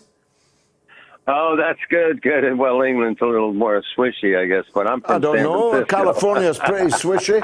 In fact, all this balderdash came from you in the first place. Yeah, well, but anyway, the important thing is that some people are oppressed more in the working class because, in addition to the fact that they're wage slaves, they're also oppressed. In fact, let's point out the Vietnam War. I was against the Vietnam War. I talked to you before. I was 30 days in the U.S. Navy and told them fuck themselves. Sorry about that. That's French. And the fact was that the 60s movement was run by men. So the what? woman ran this. So what? I'm not getting this. What's wrong with that? I've been in lots of movements, Orion. I've been in lots of movements. I'm happy whoever turns up to run them. I'm not going to say to somebody, because they're white, male, and heterosexual, that your efforts are not required. We need women, we need black people, we need gay people. Is that what you're implying? Yes.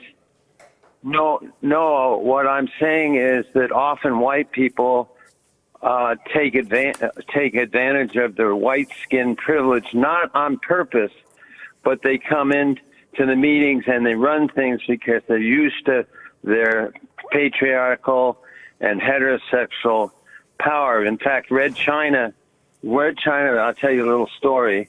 Red China had a new village leader, and there was one chair, and he was told to sit on the chair. He says, no, I'm not going to sit on the chair because I'm not any better than you.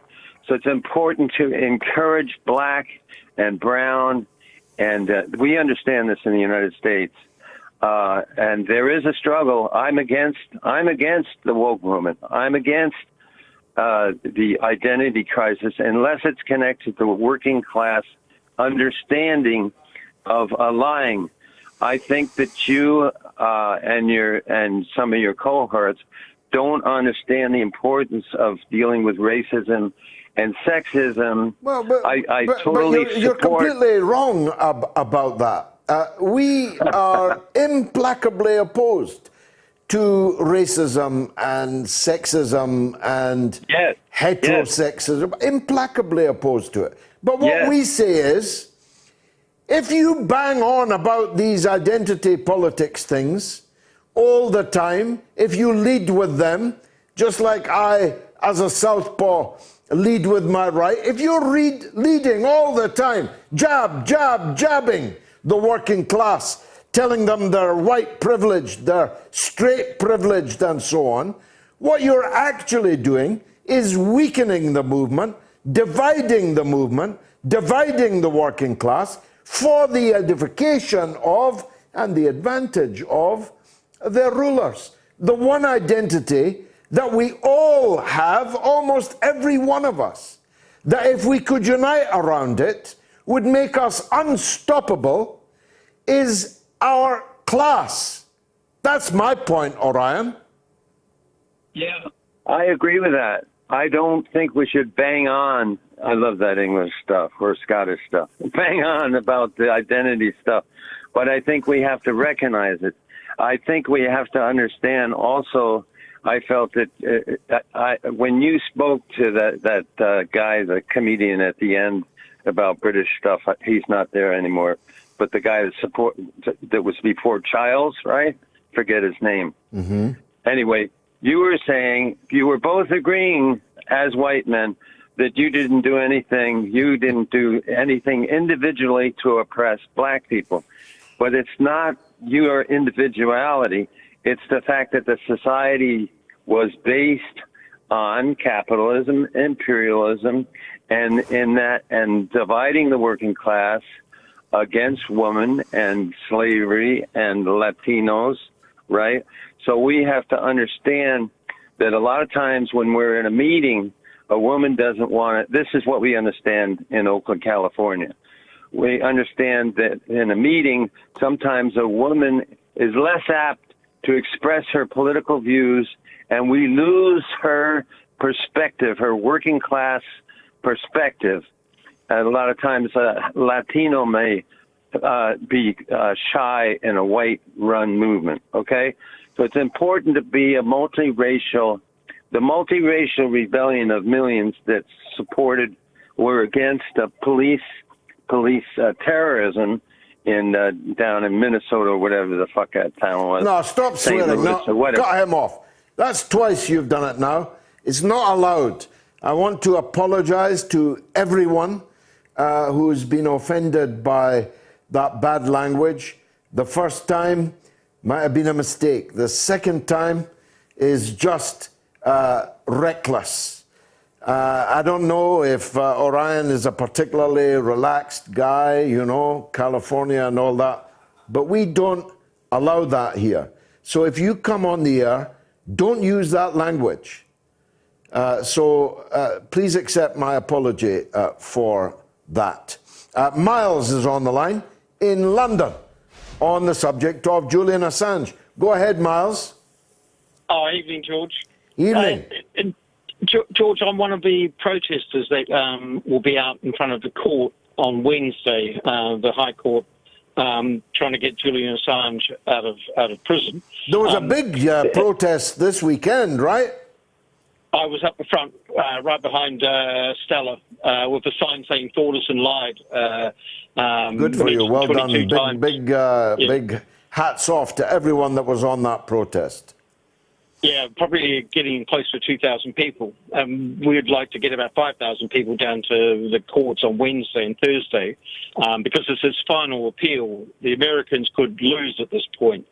And reading the tea leaves, and the optimism in me is that the new judge that's been appointed to the hearing, Baron Burnett of Malden, Ian Duncan Burnett, he was the appeal judge that let Laurie Love off his extradition.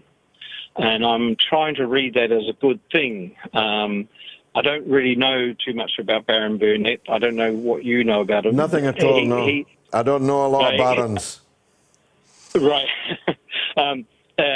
He was involved in the Princess Wales hearing and the Guildford Four. So he's considered one of the best judges in the United Kingdom. But the fact that he let Laurie Love off similar hacking accusations on similar medical grounds could be the beginning of the end. But we don't know. What would happen? I pray that you're right. I feel in my water that you're right. The case against Assange, never strong, is now in ruins, in tatters, utterly discredited. The Biden administration would have done themselves well to have dropped it before Wednesday. Who knows? Maybe they still will. Maybe their counsel will discontinue it on at the opening of the case. But in my water, I feel that Julian is going to prevail on Wednesday. And as the Russians say, after the war, a lot of brave soldiers turn up. And I see that happening already. I don't say anything about it because I'm glad at this stage that people who didn't want to know us before have suddenly appeared near the front of the march. But I'll have plenty to say about it afterwards if Julian wins. Sorry to interrupt you. Go ahead, please. Well, what the Americans have to prove is that Julian is healthy enough to survive the American prison system, which is not, and that he's a malingerer is what they were trying to prove as well, which sort of comes from a language of the 1917 Treason Act that he's been charged under. But it's not so much that he's that the US government was trying to plan, with the help of the British government, ways to kidnap and kill him. So that should kill the whole thing. That should kill the whole thing. Apart from the 1,000 other reasons why it should be killed, that very one issue that the US government at its highest reaches was planning and making sketches and models of how they could kidnap and, if necessary, kill someone in Britain. And the whole thing about Afghanistan coming out, that the American population have just realized that they've been lied to about Afghanistan for 20 years. And 11 if years they'd listened to Julian, of course, these wars would have been over much quicker. So quickly, tell us, where should people turn up and at what time? 9 o'clock this Wednesday, October 27th, outside the Royal Courts of Justice, the old court buildings just along from the Aldwych. 9 o'clock Wednesday morning, all Londoners. If you can't get to there, then tweet about it so that other Londoners learn about it and can come along. There's also a campaign for, if you give your name to Truman on Twitter, he will write your name and city on a yellow ribbon and tie that to the fences outside the court, so you can be there in spirit as well. Good. Well, look, I wish you I wish you all the best, Miles. And let's don't forget the power of prayer. I shall be praying for Julian as I do every single night. Thanks for the call. Richard is in Clarksville. Last train to Clarksville. Let's go there. Richard. Yes, hello, George.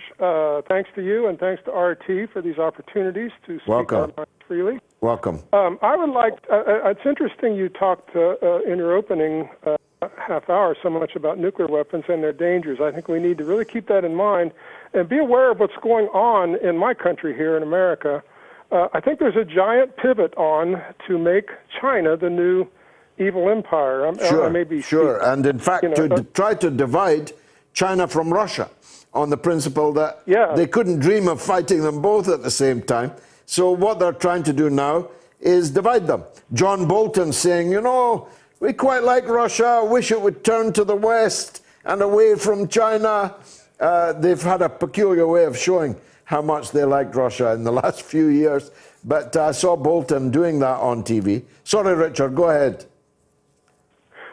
Just for a little bit of history, of course, many of your older listeners know the evil empire, the old Soviet Union, used to be our big boogeyman that drove our spending for the masters of war, all the military-industrial complex, and then when we defeated that and we made the pivot to terrorism, George W. Bush mainly made that the giant boogeyman, and that's the international, the world fight against terrorism, and that became our boogeyman that kept the bills coming out of Congress to keep building, and of course we used a lot of weapons too, which is good for profits in those industries.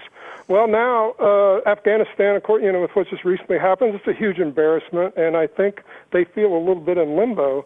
And the kind of neoliberal people who run things and make sure money gets to the military-industrial complex, I think that, I feel it very strongly in our news feeds and everything in this country that they're making this big pivot to make us try to hate China and put up China as the great new evil empire. And as you pointed out, many of the things, the implications in the early part of your show, this is a world war we cannot fight. We cannot do this. What happened to, in 1986, you mentioned some, Ronald Reagan and Mikhail Gorbachev. Yeah. They were actually discussing the zero option, zero nuclear weapons. And they actually succeeded on a small beginning scale to actually get rid of some types of nuclear weapons. Where is that talk today? But I'm a member of the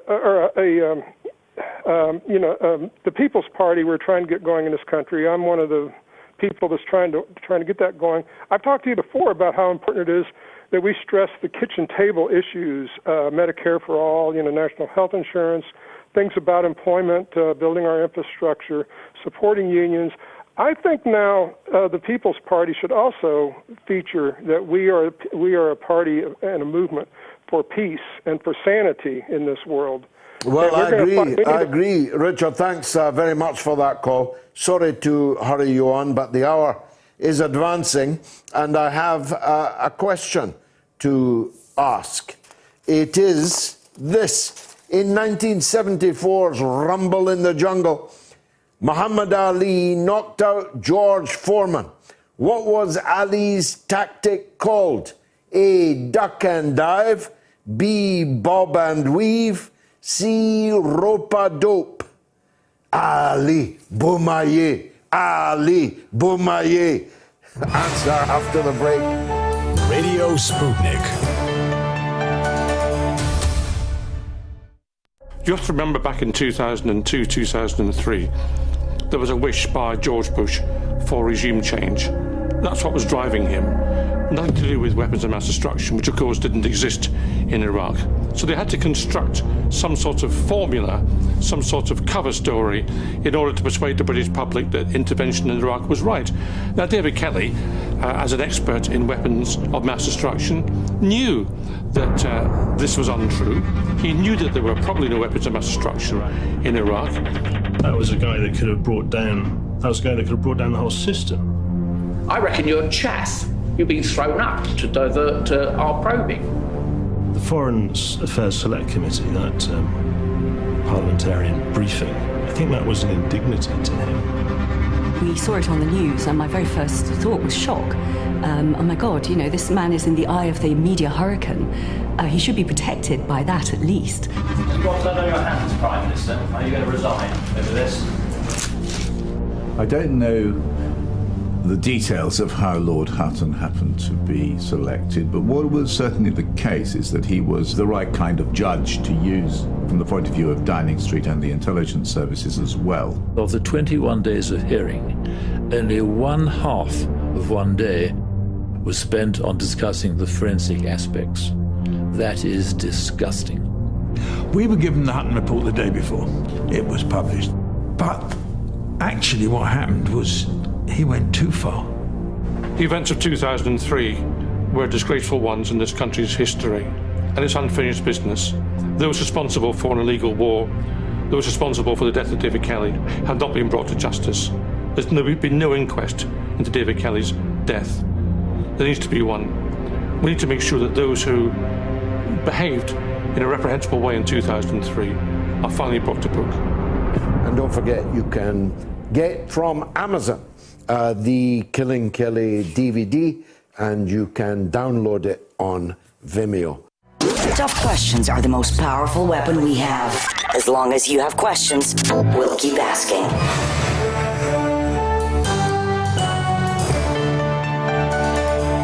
Radio Sputnik. Telling the untold.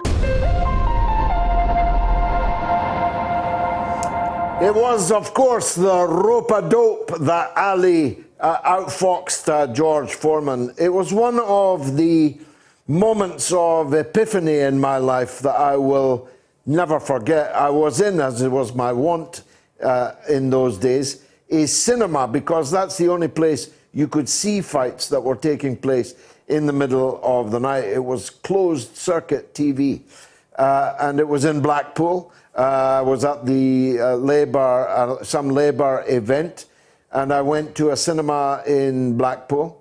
I loved Ali with all of my heart, still do. And when he let loose that final flurry of punches and put Foreman down and stood over him like the champion of the world that he was, and for me will always be, it was literally one of the happiest moments of my entire life. There you are, you get that for nothing. Now, here's the latest poll numbers. Should Dave Chappelle be cancelled following accusations of transphobia? It's still yes 5%, no 95%. Now, Killing Kelly, my film on the strange death of Dr. David Kelly, will be shown tomorrow night in South London. Still a few tickets left, by the way. I think about 10 tickets left. There's the poster on the screen. So I'll be giving a speech about the film, but also about one or two other contemporary issues. So if you want to come to that, you can get the ticket at the details that are on the screen now. Somebody asks, Paul Smithers asks, any premiere of Killing Kelly in Holland? What a good idea. I've just come back from Holland. My wife just came back today with my children. My son was playing at the academy there, playing football at the academy there, did very well.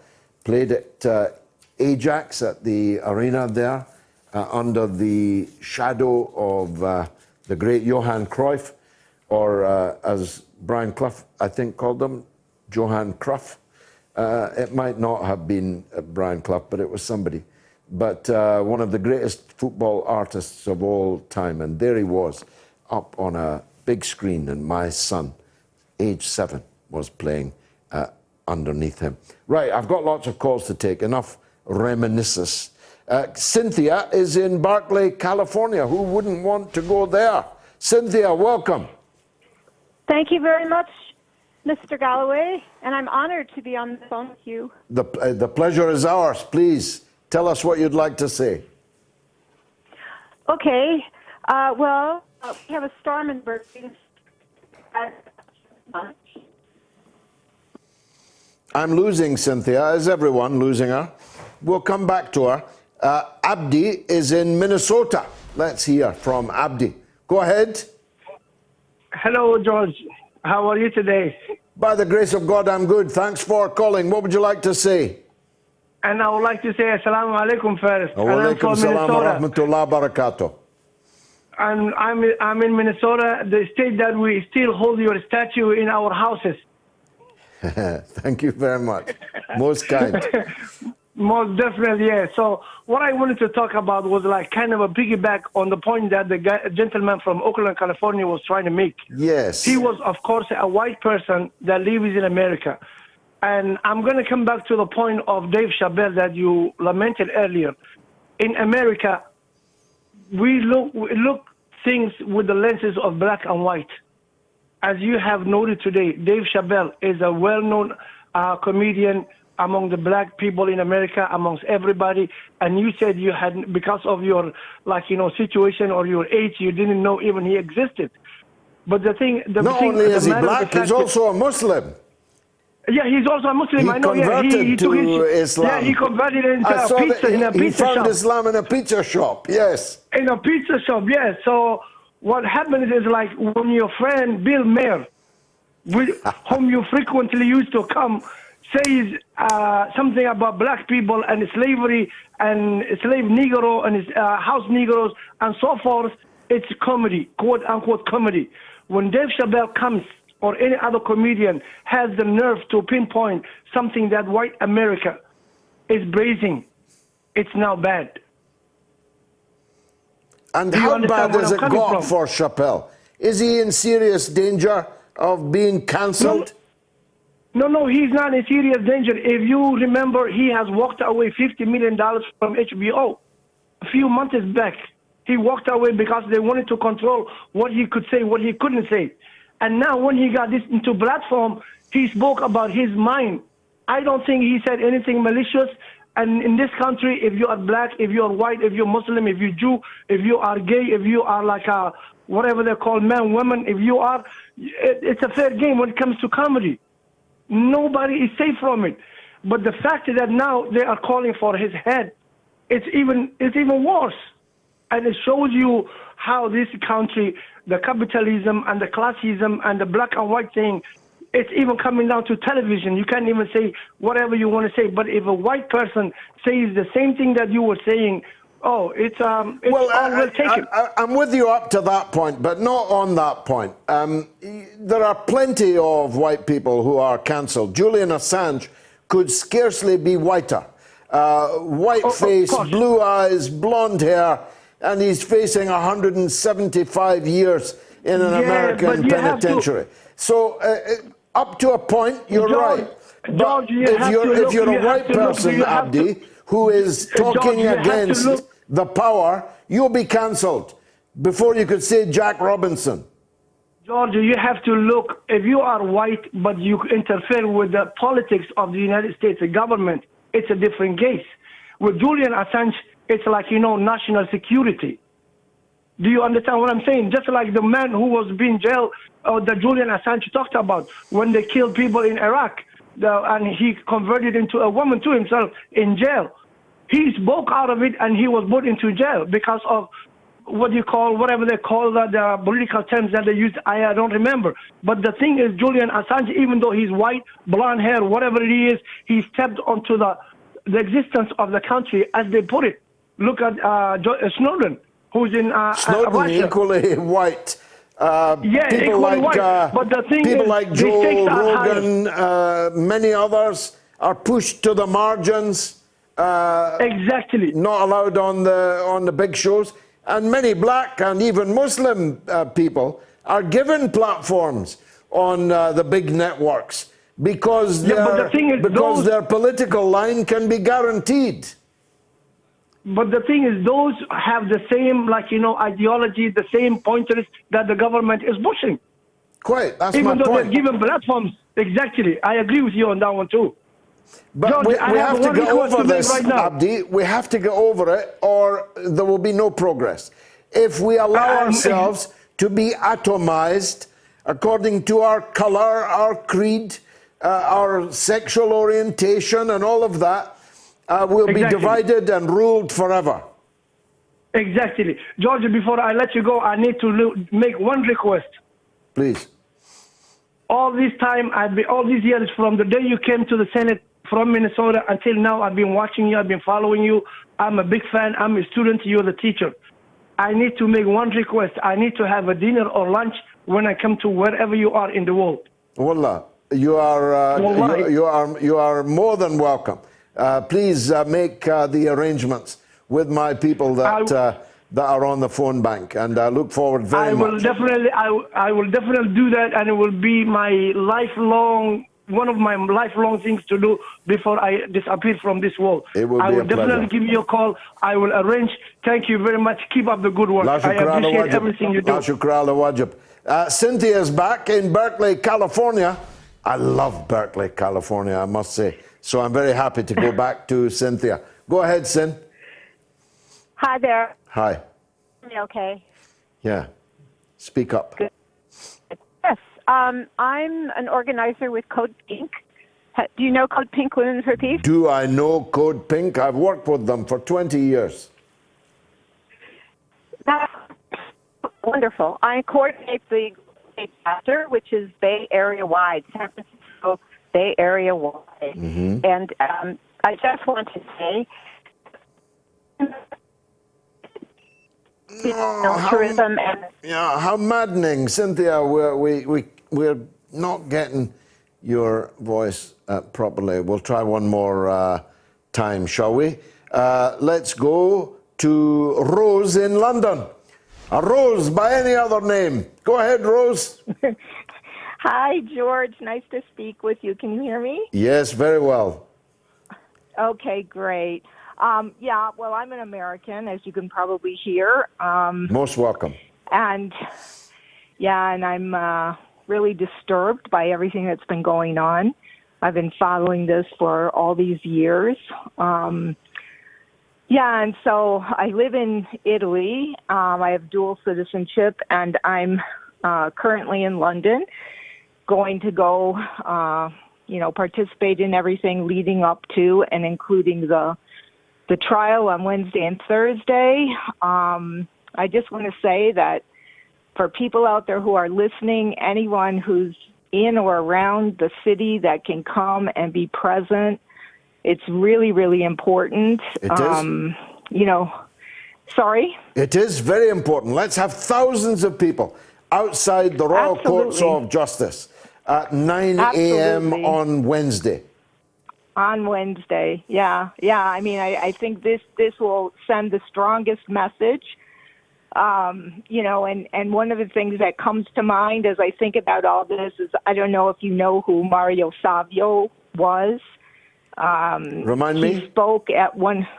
He spoke at one of the. He had the famous speech, "Operation Against the Machine," or he spoke at Berkeley during one of the huge protests there, and he talked about how important it was for the people to put their bodies on the levers and the apparatus of the machine to say, "This is it. Stop. No more."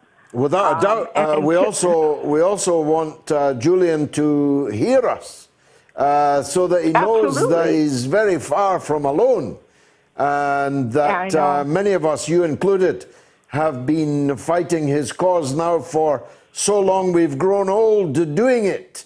And we also sense that we can win, and we will never stop trying until we do win. No. Absolutely. Were you at the protest over the weekend, Rose? I was there on Saturday, yes. Seemed like the biggest yet. Oh, I think so. Somebody said there were around 1,500 people. I don't know. I was toward the front of the procession, but I mean, you couldn't see the end of it. Yeah. I mean, there were a lot of people. Yeah. Very good. We have to keep up the fight, and absolutely. Well, don't worry. We're well on board here. We're plugging it remorselessly.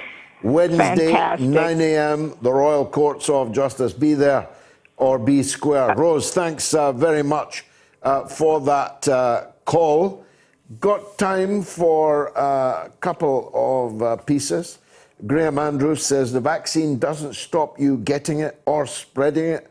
It can help you to have it less severely.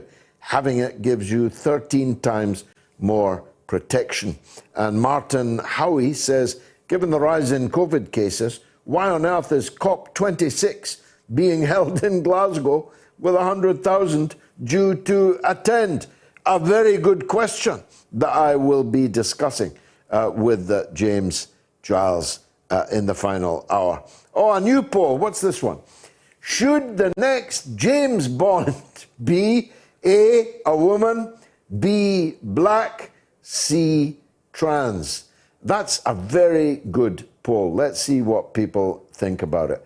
Me, I think that Sean Connery was the very best of the James Bonds, but Daniel Craig is a pretty close second. Let's see what people think. Woman? I rule that out. Black, maybe. Trans, that would leave me shaken and slightly stirred. Look, I'll be back with the third hour after the news. We've got the one and only Rachel Blevins and James Giles and your calls. So stay tuned for the final hour and hit the phones.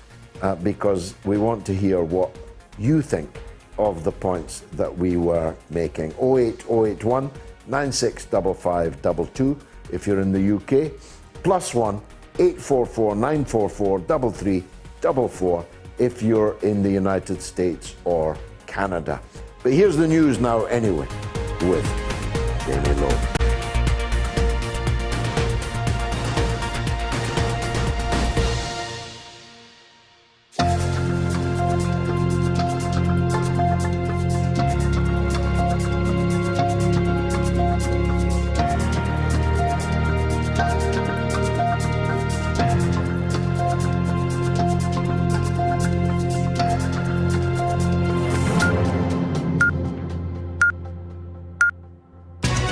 Radio Sputnik News. Britain's Chancellor Rishi Sunak has said that strong investment in public services will be at the heart of his plans for rebuilding the economy when he sets out plans for his budget later this week. He said he would drive growth by spending on infrastructure, innovation and skills, but he said he did not have a magic wand to make rising costs disappear. The Labour opposition wants VAT on energy bills to be cut to zero to help families. Sunak will set out his budget on Wednesday amid concern among some of his own Conservative Party too that rising energy prices, inflation and tax hikes are causing a cost of living crisis in the UK. Coronavirus travel rules have been relaxed for those returning to England, allowing fully vaccinated holidaymakers to take cheaper lateral flow tests instead of PCRs. The new rules came into force at 4 a.m. today, just in time for the half-term holidays. This means that people arriving in England from a non-red list country can use lateral flow tests instead of the more expensive PCR on or before day 2. However, lateral flows must be purchased from a private provider, not those provided by the NHS Test and Trace for everyday domestic use. 8 men have been arrested on suspicion of murder after 2 teenage boys died in Essex. Police said officers found 3 people injured after receiving a number of calls to Regency Court, Brentwood at about 1:30 a.m. this morning. 2 of those had since died, the force said, while the third was treated for non-life-threatening injuries. Police said they were working to establish how the boys died and post-mortem examinations would take place. It's understood that they suffered stab wounds. Women and girls are terrified to go out due to sinister means being used to try to attack them, an MP has said. Anna McMorrin, Labour's Shadow Minister for Victims and Youth Justice, spoke out following reports of women being injected and having drinks spiked. She's calling for more to be done to protect people going to bars and clubs. Quote, "I think we all know someone who knows someone who has had their drink spiked," McMorrin, the Cardiff North MP, said. But now this seems to be getting to a more sinister level where women and girls are at risk of being injected with a noxious substance. And the really sinister thing she said is, "We know that the intent is to do harm, is to rape," end quote. An assistant director on the film Rust, where cinematographer Helena Hutchins was shot dead, was allegedly the subject of complaints over safety and his behaviour during 2 productions in 2019. Hutchins was shot by a prop gun by actor Alec Baldwin on the set of the Western film on Thursday. Baldwin had been told the gun was safe. The complaints against Assistant Director Dave Halls included disregard for safety protocols for weapons and pyrotechnics use, blocked fire lanes and exits, and instances of inappropriate sexual behaviour in the workplace. A vigil took place in New Mexico yesterday to mourn Hutchins. Industry professionals were among those who attended the event in Albuquerque, lighting candles for the 42-year-old. Colombia's most wanted drug trafficker and the leader of the country's largest criminal gang has been captured. Dairo Antonio Usuega, better known as Otoniel, was seized after a joint operation by the Army, Air Force and police yesterday. The government had offered $800,000 in reward money for information about his whereabouts, while the US has placed a $5 million bounty on his head. President Ivan Duque hailed Otoniel's capture in a televised video message. Quote, "This is the biggest blow against drug trafficking in our country this century," he said. "This blow is only comparable to the fall of Pablo Escobar in the 90s. Otoniel was captured in his rural hideout in northwestern Colombia, close to the border with Panama. The operation involved 500 soldiers, supported by 22 helicopters. 1 police officer was killed.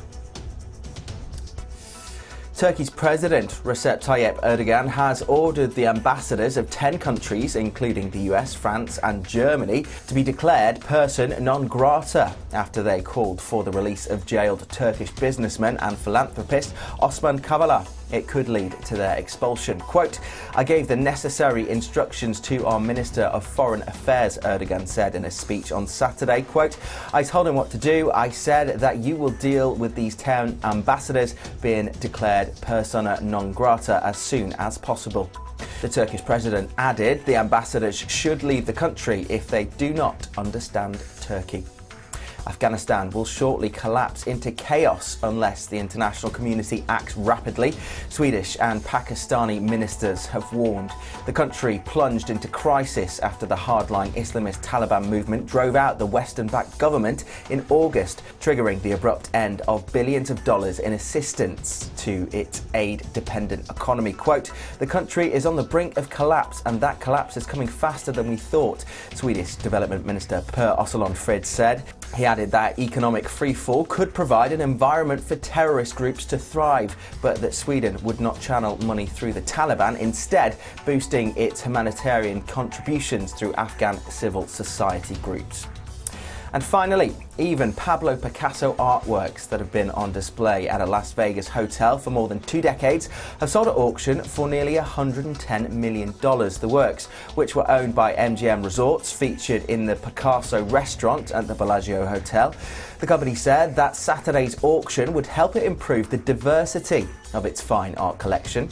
The auction featured 9 paintings and 2 ceramic pieces by the Spanish artist who died in 1973. The collection spans more than 50 years of artistic output. The 1938 painting, Woman in a Red-Orange Beret, which features Picasso's lover and muse Marie-Therese Walter, fetched the highest price of the evening at $40.5 million. The collection was started more than 20 years ago by the American casino mogul Steve Wynn, the former owner of the hotel. The names of the buyers have not been released, and that's the latest here on Sputnik News. I'm Jamie Lowe.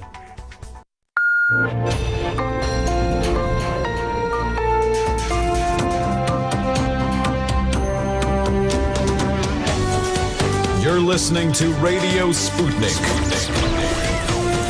Telling the untold. Welcome to the Open University of the Airwaves with George Galloway. Only on Sputnik Radio. Now, Twitter's really kicking off with this poll. Should the next James Bond be A, a woman, B, black, C, trans? A lot of people feel that they don't have a horse in that race. They think that the way that the character was written should be continued. In other words, that it should be a white man. You can make that point, of course, in your comments on social media. But at the moment, black, that is option B, is way in front. 15% think it should be a woman. 48% think it should be a black actor, but a staggering 37% think it should be trans. And by the way, that's on all platforms. So who makes these pictures? Who makes the Bond pictures? I don't know, but if they're watching MGM, there's a big, big lobby here in Britain for a trans James Bond. I'd go and watch it. I watched all the Bond films, even the ridiculous ones. Well, they're all kind of partly ridiculous.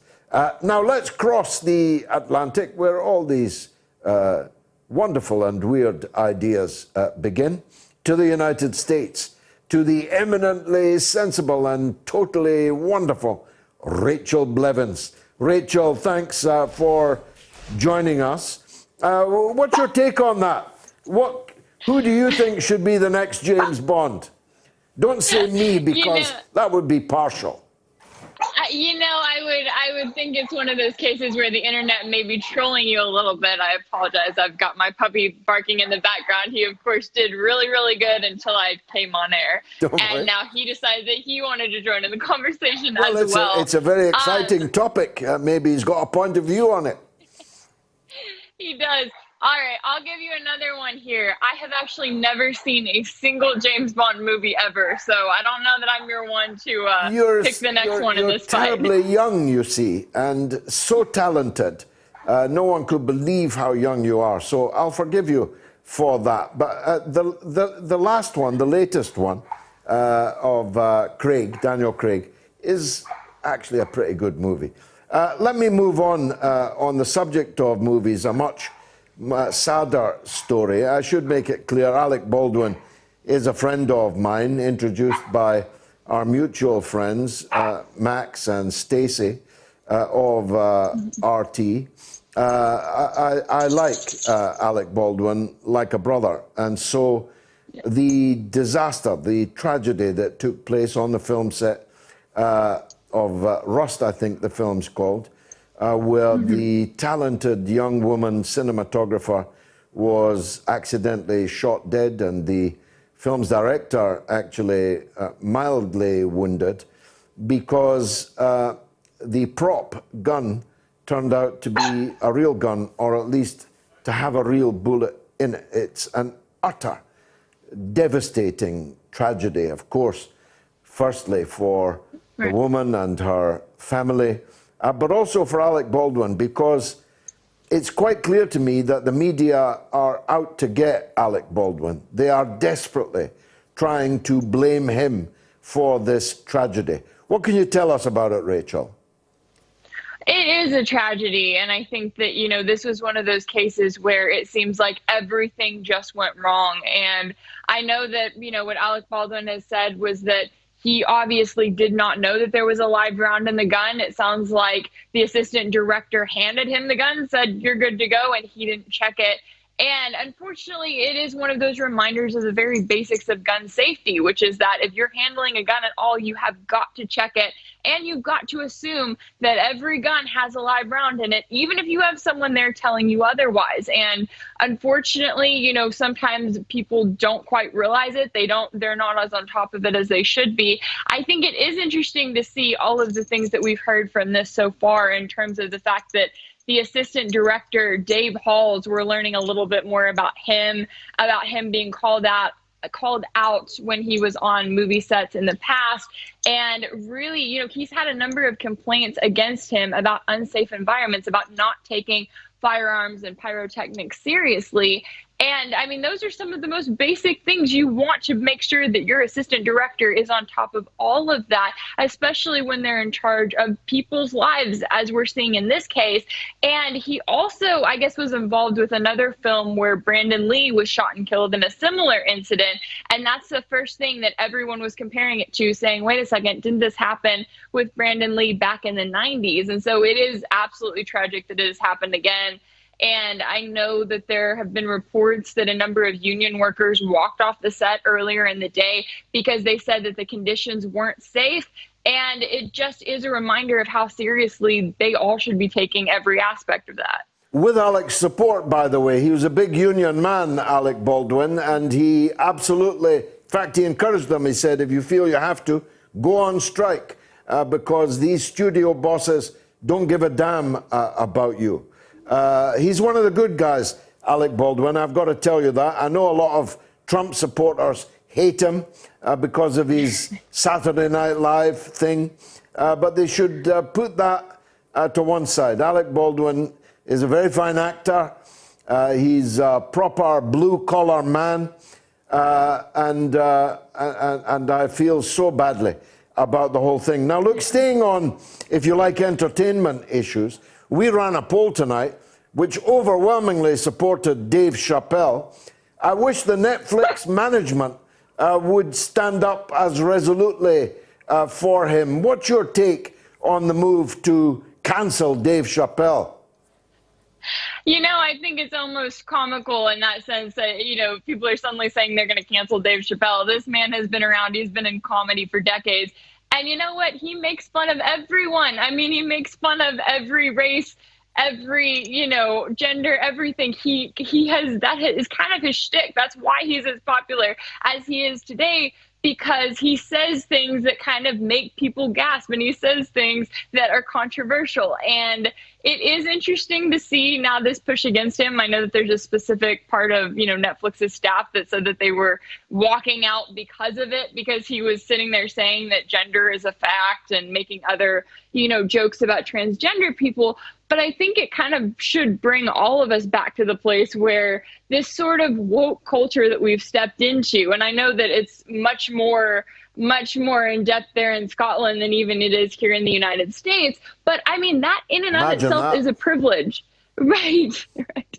Exactly. That in and of itself is a privilege to be able to sit there and say, oh, we're going to cancel this person, we're going to cancel that person. Well, at the end of the day, if you keep doing that, eventually everyone's going to be canceled because the things that they said 5 years ago is not going to hold up to whatever the standard is of the current day. Now, that doesn't mean, that people may have either changed their viewpoints as the years go on, or that they may have evolved, but it just means that this sort of new, the fact that they thought that Dave Chappelle was going to get caught up in sort of this woke culture, it doesn't look like it's happening. In fact, I think the real tell sign here is that even though you've got the CEO of Netflix saying that he's apologizing for not handling it in the most sensitive way, well, they didn't take Dave Chappelle's comedy special down. Why? Because they knew that people were going to go and watch it and that it would make them money. So at the end of the day, yeah, they can act like they really care about all of these employees that were offended, but no, they just want those advertising dollars, and they know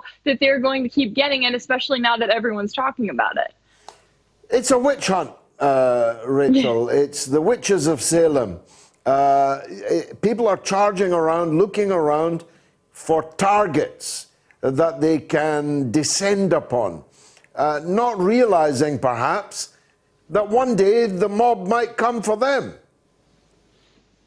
Yeah. Oh, absolutely. And I know the stuff that you were talking about earlier in terms of, changing our very language to say that a woman is not a woman. Well, as a woman, I mean, that's offensive in all of the ways that it possibly could be. I mean, granted, I have not been pregnant. I've not given birth.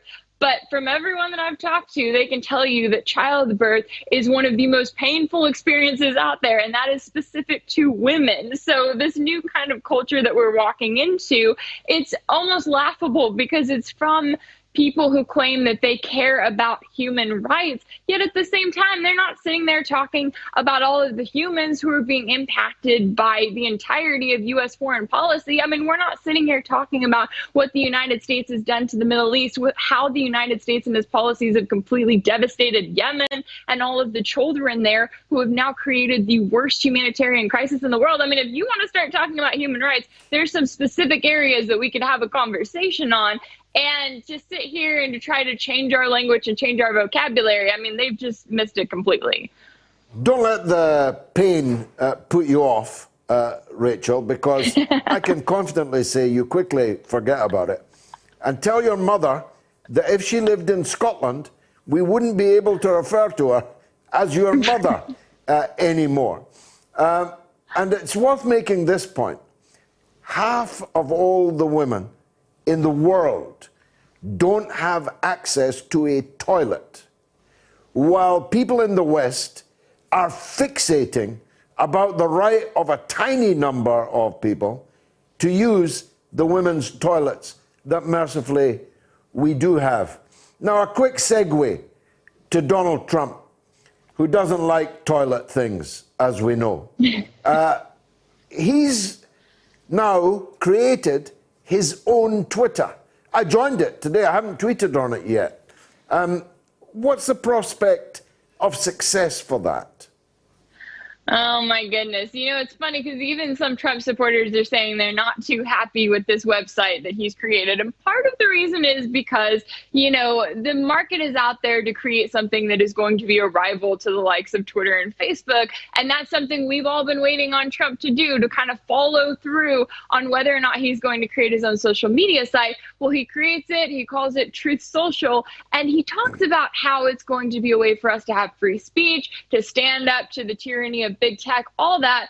But then if you look into the user agreement, you see that you can say whatever you want to, as long as you are not criticizing or offending the platform or its creator.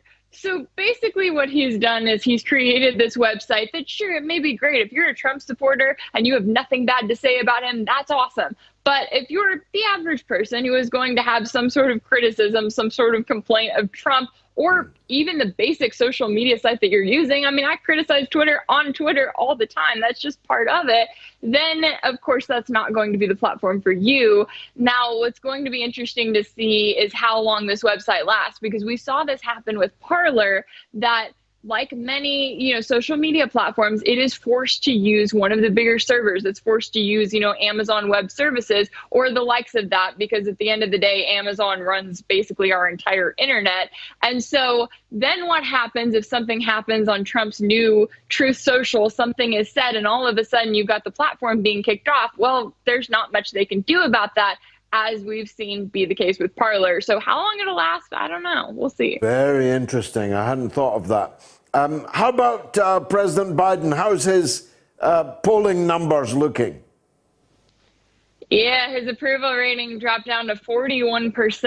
And it seems like a lot of the frustration is around how he has dealt with the economy. And Americans are in a place right now, and I know this is something that you're seeing across the pond as well, where we're dealing with supply chain shortages. We're dealing with labor shortages. We're dealing with sort of the last year of policy really coming to a head in a way that is going to end up impacting the entire country. And I know that here we've been talking a lot about sort of those bottlenecks that we've seen in the supply chain. We've seen, dozens of ships waiting outside of ports in California. We've talked about the tens of thousands of truck drivers that are desperately needed. And a lot of people may just see that as a news story for now, but then what ends up happening is they're not getting their Christmas presents that they ordered. They're having to pay exponentially more in order to heat their homes in the winter. And so I think what you're seeing is sort of this building frustration with the Biden administration, and also with the fact that, they told Americans to go out and to vote blue no matter who, to vote Democrat. Now we've got a Democratic majority in the House, in the Senate, in the White House, and they're not even passing the measures that they put up that they said that were going to help the American people. So that frustration is there and definitely growing. Is Trump still on the stump? Is he still doing these rallies? He is. It looks like he's kind of going around and rallying for some of the Republican contenders, rather, that are looking at being elected right now. And we heard from Donald Trump Jr. recently. He made it sound like his dad was going to officially run. We still waiting for that announcement. We'll see how long he keeps us waiting. I'm pretty sure he's going to run if his health holds up, and he looks pretty robust, at least by comparison to Joe Biden. So the midterms, will the Republicans be fielding Trump Republicans by and large? Or will some of the Republicans be in the anti-Trump camp? So that seems to be the ongoing battle right now, is that you've got kind of those specific Republicans that are going off of their Trump endorsement and that they are really holding on to. And then you've got the others, kind of like Liz Cheney, who are really going to hold on to being the opposite of Trump and trying to get support that way. And I think that that kind of has the power to determine where the GOP wants to go with the upcoming presidential election. I mean, are they going to, which I think that they're going to give in and, let Trump be their candidate for another few years, because they know that he is going to be the one to bring in the most money, but it may give them a chance to kind of toy around and see what they're going to make it look like they're going to do. Rachel Blevins, thanks as always for joining us on the mother of all talk shows. Let's go to a caller in Washington, D.C., who, if I'm not wrong, is my colleague, Farron Franchek. Am I right? Hello. Farron, welcome to the show. Thank you. I'm happy to call in. And you actually said my last name like how they did in the homeland back in Poland and parts of Russia. Well, I'm a creature of those old days. Great to talk to you, George. And you, Farron. How lovely to hear your voice. What would you like to say? So I have so many thoughts about what's going on with Dave Chappelle.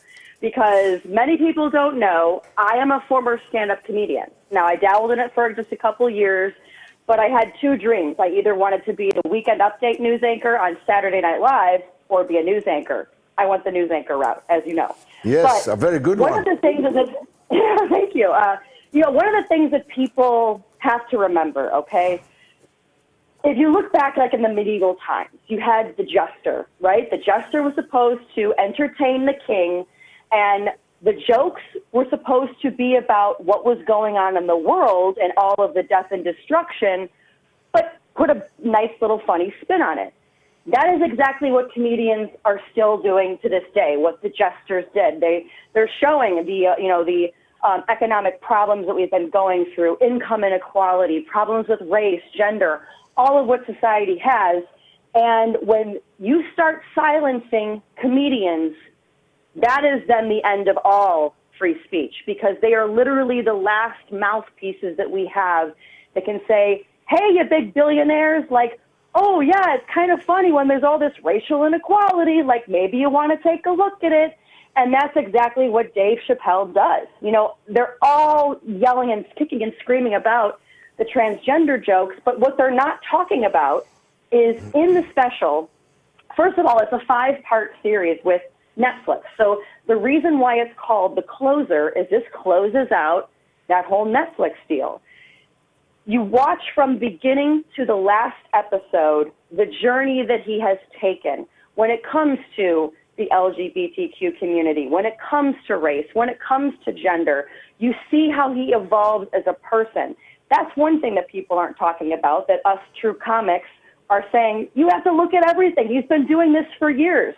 For example, 3 years ago in his special Sticks and Stones, he's in Austin, Texas, I believe, or I'm sorry, he's in Georgia, and he's talking about the future abortion bills that are going to start happening and tells men they need to take a back seat and not say anything because it's not their fight. Where was the big huff and puff about that 4 years ago now? You know, and then in his final closer, again, you see him where he talks about transgender, and then he also brings up race and all that. But he talks about a comedian that he met who transitioned from a man to a woman, and how he had her on his show, or he had her open for one of his shows. I believe it was in San Francisco, and he said, you know, she bombs, but then, you know, then throughout the show, she was sitting front row with him, and he was like, you know, we just created such a friendship, and I got to know her daughter, and he talks about their friendship and how he's grown from it, and then he talks about how a couple weeks after their show, she committed suicide. And the first thing that he did was he set up a trust for his daughter so that she'd be taken care of when it comes to college, all of that. And then the big joke is at the end that he says, you know, and then I would go up to her and say, your dad was the best man I ever knew. You know, but it's, and that's the funny part, but they're not talking about that part either. And that's one of the things where I think if people just stop and pump the brakes, you know, when I saw it, I was like, oh, this is not going to go over well. You know, but if people stop and actually maybe take a couple gander at his other episodes, they'd see that he's been doing this for years, and this is the job of a comedian, to point out all of the things that are wrong with society so that maybe, just maybe, we can all try to make it right. How beautiful. What a beautiful call. Farhan, thank you very much for making it. I usually get interviewed by you. Now I'm interviewing you, and all spontaneously. Thank you very much indeed for that call. Let me go stay in Washington, D.C., actually, and talk with Lolita in Washington, D.C. Go ahead, Lolita. Yes, hello, George. I'm a first-time caller here, so bear with me. Just a little bit nervous. I usually don't call into the program. Welcome. Most welcome. Thank you. I'm very much a supporter of yours, and I have supported you from way back when. 100%, but I've dropped down to about 90% listening to your conversation with the guy from Oakland. Now, I guess he was a bit convoluted and certainly profane in what he was saying. While I agree with you that certainly it is class divisions that just, you know, is sort of at the heart of things, you know, this sort of divide and conquer kind of rule.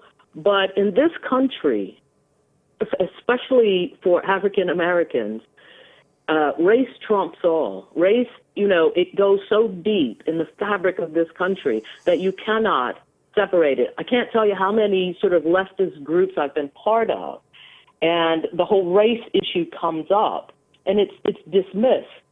So you seemed quite dismissive of the guy earlier who was acknowledging, you know, his whiteness, his maleness, and his you know, sexuality. I certainly agree with you that identity politics is off the chart. It's being weaponized, and it's just gone to a ridiculous level.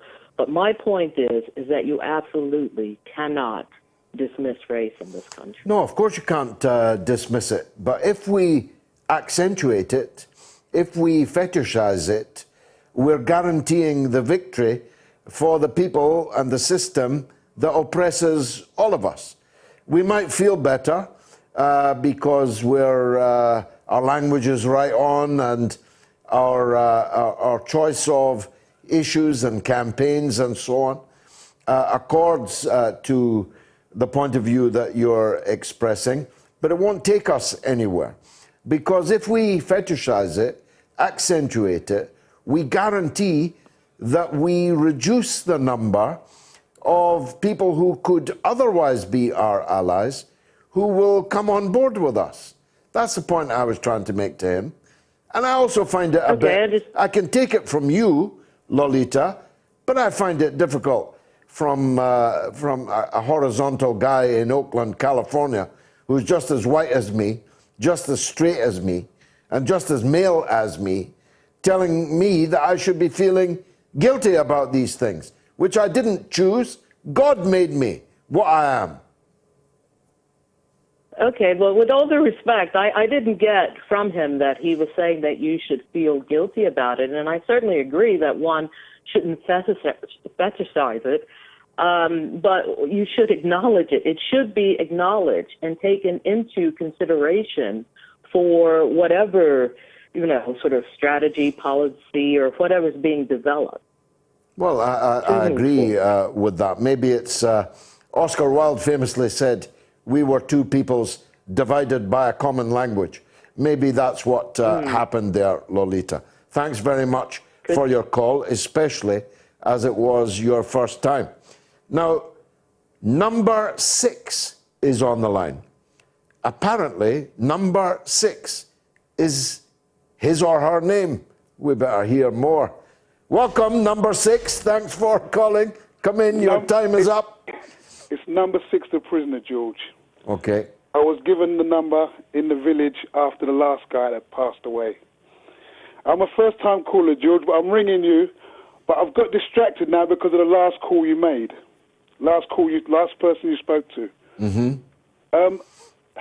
When you're going to talk about black issues, have on real black scholars. Talk to Tariq Nasheed, Gerald Horne. There's loads of black scholars that will give the race issue a better airing. But I'm not here to talk about that. I want to talk about Julian Assange. Yeah. My Caribbean mother used to say, out of every bad situation, something good comes. The one thing good that has come out of Julian being where he is, it has exposed who real journalists are and what real journalism is in the UK and in America. Quite right, yeah. And there's precious few of them. Very few. Gore Vidal said before he passed, Gore Vidal famously said that he believes that America is run by the security state. It's no longer in the hands of the executive. The president no longer runs that country. That's what his last words were. Not his last words, but that's what he said before he passed. And I remember them very famously. Julian, the case against Julian, the CIA plotted to kill him in this country. Yeah. And not one mainstream media news channel in this country, George, mentioned it. No. What does that say about the mainstream media in this country, George? It's criminal. They're a conspiracy. Who are they working for, George? They're a conspiracy against the public that they're supposed to be serving. Yahoo News, not exactly the Workers' Revolutionary Party paper, Yahoo News did a major investigation with chapter and verse, quotes from 20 former White House and other intelligence sources, many of them named, and revealed that at the highest level, Mike Pompeo, head of the CIA, there was a developing plan to murder someone on British soil if they could not kidnap him, to crash their cars into any Russian embassy car that might be trying to rescue Julian. And nobody even reported it. George, I'm not joking, George. I say to my children, everything you've ever been told. And I was born and raised in East London, in this country, George. And it's only later in my life that I'm saying to myself, everything I've ever been told in this country was a lie. Teach that to your children, George. And I tell your viewers, your listeners, teach that to your children. They have to study everything that's going on for themselves. Do not listen to anyone in this country. Well, thank you. And I'll be honest with you, George. I'll be honest with you. Yeah. The only information I get about anything that's going on in the world now is from comedians and independent journalists like Jimmy Dore, Aaron Marte, Rana Kalik. All these names are in the fringe, Cynthia McKenna. None of these people are known to the average everyday person. And that's where I get my information from now. People that I admired in the British press, Jon Snow and these people, man, they can go. Yeah, okay, let's stop it at that point. Good one, for sure. In 1854, the infamous charge of the Light Brigade took place at the Battle of Balaclava in the Crimean War. What garment of clothing is named after the general who led it? A, the duffel, B, the cardigan, C, the jersey. Answer after the break. Radio Sputnik.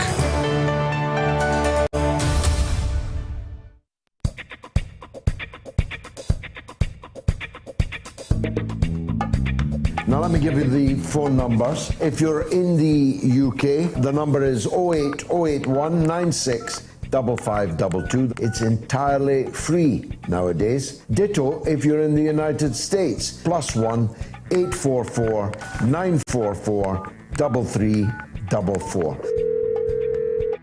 They're looking up to the wrong role models, and that's what's causing them to get into gang culture and look up to folk that are stabbing and shooting each other. That's why I love that picture on the front of The Voice of Sancho, of Sterling, of Saka, and of Rashford. I loved it because it showed young black boys, this is what you should aspire to.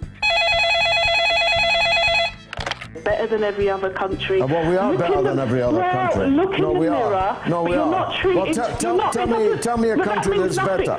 Yeah, but that means nothing to me. Well, it may not. It's a fair point. That means nothing to me and my children. At the end of the day, that is a white man's problem, a white woman's problem. It's about time you stop ignoring it and denying it and deal with it. You're causing a lot of harm. I'm causing a lot of harm. Thank you for that call. But I'm sympathetic, Kieran, to that point of view, and I'm fully seized of the fact that there is sexual fluidity openly expressed now in a way that there wasn't when I was young, and I have no animus towards even people that like sex with pans.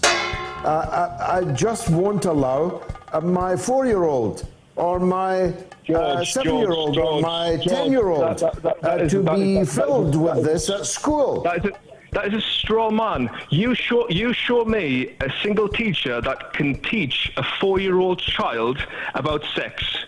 If you can show me that, I will ring the police before you. Well, you may not be aware. Prove me. Kieran, you may not be aware. Kieran, let me speak. You may not be aware of the story that broke this week. Kieran, please be quiet for a minute. Moats is the best. Keep going, George. It's the only way. God bless you. No, as long as I've got breath, I'll keep going.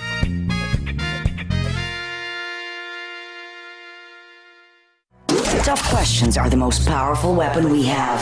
As long as you have questions, we'll keep asking.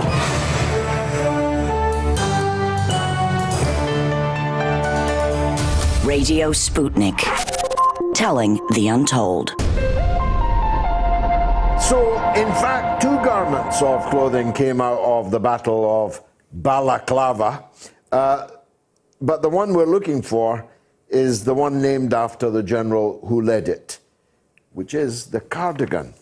I'm glad to say I wear neither cardigans nor balaclavas, but I am joined by a man who equally wouldn't wear either, I'm sure, the smartest young man in this country, James Giles. James, thanks for joining us. I want to ask you first about this cockamamie conference which is taking place in Glasgow, the so-called COP meeting. There's so many things come up about it. Thousands of people have come in from overseas, untested, brimful, perhaps, of COVID, when Scotland's already the worst in Europe. Scotland is the worst in all of Europe for COVID-19. Secondly, the train drivers are going on strike. The bin men are also on strike because they're no longer prepared to work in the rat-infested conditions that they're being asked to work in for the money they're being asked to work for. And thirdly, now, the lawyers have gone on strike and will not handle any prisoners that are arrested in the expected protests at the conference. I mean, I knew the SNP were ludicrously incompetent, but this takes the shortbread, surely. Well, it's a mixture, I think, of the devolved government and the wider UK government. You know, when they first got this presidency of the COP summit 2 years ago, it was great for Boris Johnson. He was there promoting a global post-Brexit Britain, but at best I think the conference will be a damp squib, and at worst it will be just an abject humiliation for Glasgow and indeed the United Kingdom as a whole. As we discussed last week, many of the world's major players aren't going, and you're quite right, Glasgow, which was a beautiful, beautiful city, it's gorgeous, is going to be in complete disarray. Roads have already been closed. The Clyde Expressway has been shut. So locals are experiencing disruption. The bin men are on strike, as you say, the train drivers, the lawyers. You're bringing over 25,000 delegates, 16,000 police officers accompanying the 25,000 delegates to Glasgow. It will be a super spreader event. They don't know the impact it will have, and it feels like something that's really happening to Glasgow and Britain rather than for Glasgow and Britain, and that's the greatest shame, I think. I still don't understand why this could not have been done on Zoom. Well, it's unfathomable as to why it wasn't done, at least in part, over a virtual setting. You are, of course, talking about reducing global emissions. You know, Boris Johnson last week was giving a speech in Luxembourg about politicians talking hot air over the climate, and it's now emerged today in the Daily Mirror that in the last week he has produced a year's worth of CO2 as if a car had been driving for a whole year by using the private jet of Lord Bamford, the magnate of JCB Diggers. You're joking. He flew in a private jet to Luxembourg. What, like there's no scheduled flights? Well, like there's no scheduled flights, nor a Eurostar. But not just that. After flying to Luxembourg and complaining about hot air, causing a load of CO2 emissions, he's then flown on the same private jet to Hartlepool for a campaign stop in light of the upcoming local elections, and then went from helicopter from Hartlepool to Wrexham, from Wrexham to the West Midlands, and back down to London. It would take a car driver a year to produce the amount of CO2 it's taken Boris Johnson in a week. So, you know, you want to talk about reducing global emissions. Well, Boris needs to look at his own record first. I mean, his wife, Carrie, I'm sure would be pretty disgusted. She's a big environmentalist. You could describe it as a bit of a carry-on. It's stunned. I mean, I don't know what to say to that news. I didn't know it. I'm grateful to you for bringing it to our attention. What about the COVID? Why are we so bad? Why is COVID so bad here? We're an island. In theory, we could have shut the island down, kept everyone away, and not had a single case. Sure. I mean, as Boris Johnson said earlier this week, having the coronavirus jab, and, you know, vast majority of people in this country now are double jabbed, doesn't stop one from actually catching the disease and therefore registering as a case. It goes a long way to preventing serious illness or death, but one can still catch it and indeed pass it on, which is why the government's embarking on this booster programme, which so far has also failed dismally. Yeah, that's not gone as well as the A and B rollout, has it? Absolutely not. You know, the number of... Where's mine? I mean, At my age, I should already have had it. Well, indeed, the number of people becoming eligible each week, less than 50% of them are actually receiving a booster. There was one gentleman highlighted in The Observer today who rang his GP 45 times to try and get a booster appointment, and then was told he was ringing the wrong number and he needed to ring somewhere else. He's still not got a jab, by the way. And so, you know, there comes a point where one has to ask, when will the opposition begin to benefit from this? There was an opinion poll out yesterday that said that 41% of people didn't approve of Keir Starmer's leadership. Yet if you look at other opinion polls, the vast majority of the people don't know who he is. And so you get a strange situation where someone's saying, don't know who Keir Starmer is, but I do know he's doing a terrible job. Well, that's not illogical. The fact that you don't know who he is, ipso facto, means he's not doing a good job. Absolutely. But there comes a point where you have to wonder who benefits. The Greens, of course, have been on a bit of a rise in the polls here in Britain recently. They've overtaken the Liberal Democrats consistently now. YouGov recently put them as high as 10%. Whether that actually would translate to 10% of the vote in an election period, obviously has been untested. Doesn't usually, yeah. But, you know, people are looking for something different. And COP, if Boris Johnson doesn't play his cards right, could massively backfire on him, I think. Well, I think there's a lot of people. I mean, I saw some good pieces in the press today. I see you've got all the papers there in which people are not buying this environmental stuff. They think it's just like the big pharma. It's now big greenery that's going to benefit from this. There's something... I can say this. I will never listen to anyone who tells me what's going to happen in 2060. Or as one thing today I saw, in 2080. Nobody knows what's going to happen in 2080. Oh, that's right. Why pretend that you do and make policy decisions and expenditures now that will benefit people, you say, in 2080. That's a hard thing for a politician to sell, you know. Well, it certainly is. But the oddity for me is, you know, Britain in particular is really on ambitious green agenda, if I was being kind. Yeah, but we only produce 1% of the world's emissions. I was just coming to. Why is it so important for us to be the world's leader on this? Well, quite. We've already done a fair amount. There's more to do, sure, but banning gas boilers and requiring everyone to install heat pumps at 10 grand plus per pump per home isn't the answer. Nice work if you can get it, as some people will. For sure. I mean, there's going to be a government green grant available for people to get these pumps. The government's already issuing green bonds through National Savings and Investments. Terrible interest rate, but if you're green-minded, I guess, you know, each to their own. But they've got this budget coming up where they're going to make savage cuts to, you know, a wide range of services, whilst investing in... When is the budget? Like heat pumps. The budget's coming up very soon. Rishi Sunak will unveil it, I believe, on Wednesday in Parliament. It is Wednesday, yeah. It'll be an interesting budget. Michael Gove, in charge of the new Levelling Up department, has pushed for a lot of money to try and get things for the north. There's fears that HS2, the eastern wing of it, up to Leeds, will be scrapped. That's a project that already is costing tens of billions more than initially thought, but again is part of that green agenda. Obviously, the universal credit, £20 uplift has been removed now. So it'll be a tough budget for the Conservatives to sell. They're hiking taxes whilst reducing services again, whilst pursuing the heat pump agenda, as it were, which people, I think, will question in these tough times. I'm definitely questioning it. The worst winter for a generation, and people will actually, I think, be thinking they'd rather money spent on everyday services rather than heat pumps. Kitchen table issues in the here and now. Well, quite. Let's take some calls, James. Kenny is in London. Go ahead, Kenny. Hi, George. Yes, I'd like to make a point about capitalism, and then I'd like to ask you a trivia question, because you're always asking us, the listeners, trivia questions. Okay, quickly though, Ken, quickly. Yeah. Okay, yeah. The term capitalism was actually coined by Karl Marx. It wasn't Adam Smith. Adam Smith called it free enterprise. Yes. I call it capitalist. Will that do? If you want, but what Karl Marx had in mind when he termed it capitalism is by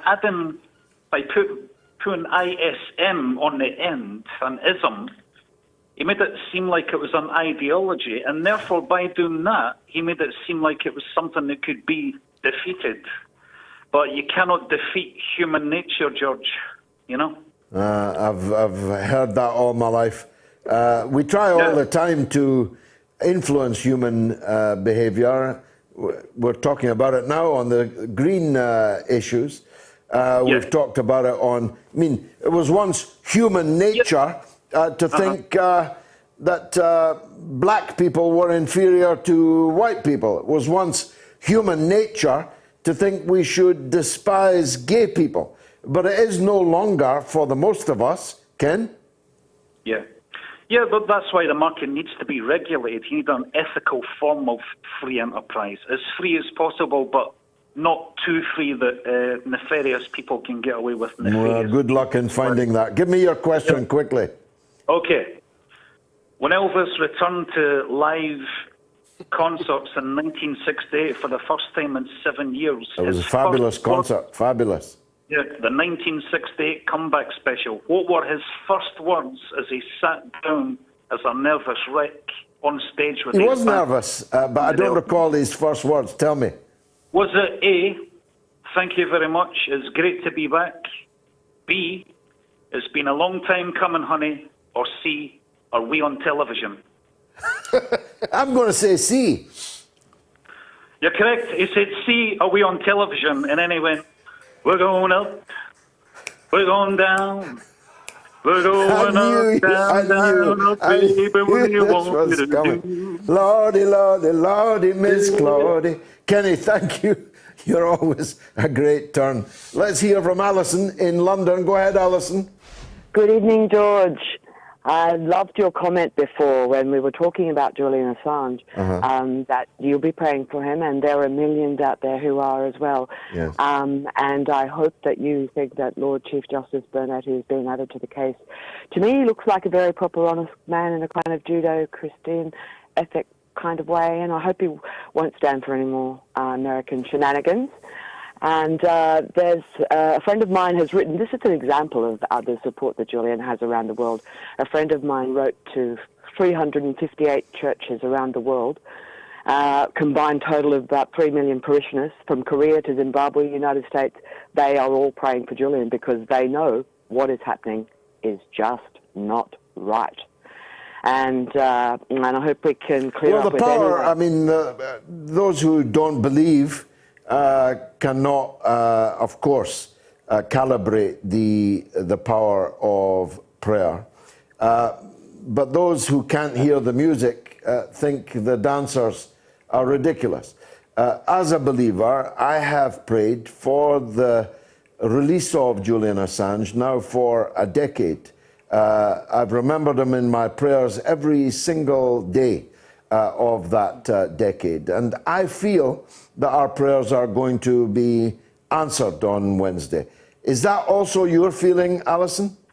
I think so. I think if you don't believe in a higher power and what is basically, in essence, what is right and good, doing the proper thing, what is happening is an injustice, and if anyone thinks that if Julian would be transported, extradited to the US, that he wouldn't be treated and persecuted more, they would only have to look at the case of Daniel Hale, the drone whistleblower, who has now been put in a communications management unit, which actually means practically all forms of communication by him with others will be cut. A few minutes of FBI-monitored phone calls a week with his family is the only human contact he will receive. No sight of or mingling with other prisoners. And this is done to a gentleman. He was an ex-Air Force intel analyst who later, as a contractor, revealed the inaccuracies of drone attacks in Afghanistan. They were killing. That's all he did. Tell us the truth, which is all Julian ever did. Alison, thank you for that lovely call. There's a legend on the line, so I need to clear the line because it's Norma in Bristol. Go ahead, Norma. Hello, George. A very varied program. Yes. But, actually, I wanted to talk about somebody I was quite impressed with today, and that was Rory Stewart. Now, my former parliamentary colleague. Well, he was on Private Passions on the radio, and I think he's a very independent spirit. And the reason I brought him up is I reckon he's a real nice guy. He actually, well, he didn't like Mr. Johnson, actually, but he previously did some really great work in Afghanistan. Well, you call it great work. He was a colonial imperial administrator in Iraq and in Afghanistan. Well, the thing... Not sure you can be nice in that capacity. Well, I don't know the actual position he was in, but the fact was he did help ordinary people to get a better life until recently. And now he's going to Jordan with his family and engaging with Palestinian and Syrian refugees. What could possibly go wrong? I've got to disagree with you on this one, Norma. He's a creature of the deep. He's a creature of the intelligence community, as was his father. He is a face of a brutal imperialist system, and I find him, well, rather different to you. Last word to you, Norma. Yeah, because to be honest, George, I mean, I don't know as much as you, but if you did listen to Private Passions, which was 12 o'clock on Radio 3 today, I didn't like his music, but he did come across as a real thinking individual man. And I suppose the different impressions we've got are, you know, you got yours and you know more about me, but I did think he came over very well. Okay, Norma, thank you. It's rare that we disagree, but we do quite profoundly on that one. Craig says, I'm enjoying tonight's show, my friend. Just to say, I really liked your description of Ali versus Foreman. I also thank you for defending Assange. He's a good man, I am certain. Hey, and well done to your son getting to play at Ajax. What a memory for you all. Kind regards, Craig. Thank you, Craig. And a good friend of mine, although I've never met her, but we prodigiously correspond, as we used to say in the old days. Diane Randall, she says, Bob Gill, spot on as always. Thank you for giving him airtime. Thank you, Diane, for everything. Now, breaking news on the podcast front. While we've been on air, we are now in the top 10 podcasts of all downloads in Pakistan. And don't forget, this week's podcast will be ready tomorrow afternoon. So please check it out and download it from wherever you get your podcasts from. Now, don't forget the meeting tomorrow night, my film show in Kingston in South London. Get your tickets for that. There's still a few tickets left. Don't forget the Picket. There's the South London one. If you want to see the film and hear from me about the film, behind the scenes, and one or two other things that I want to talk about also, please join me at the Shiraz Mirza Hall in Kingston, South London tomorrow. And don't forget, I'm in Manchester in November. We'll give you the details of that once we've got this South London one out the way. Don't forget the picket outside the High Court, the Royal Courts, on Wednesday at 9 a.m.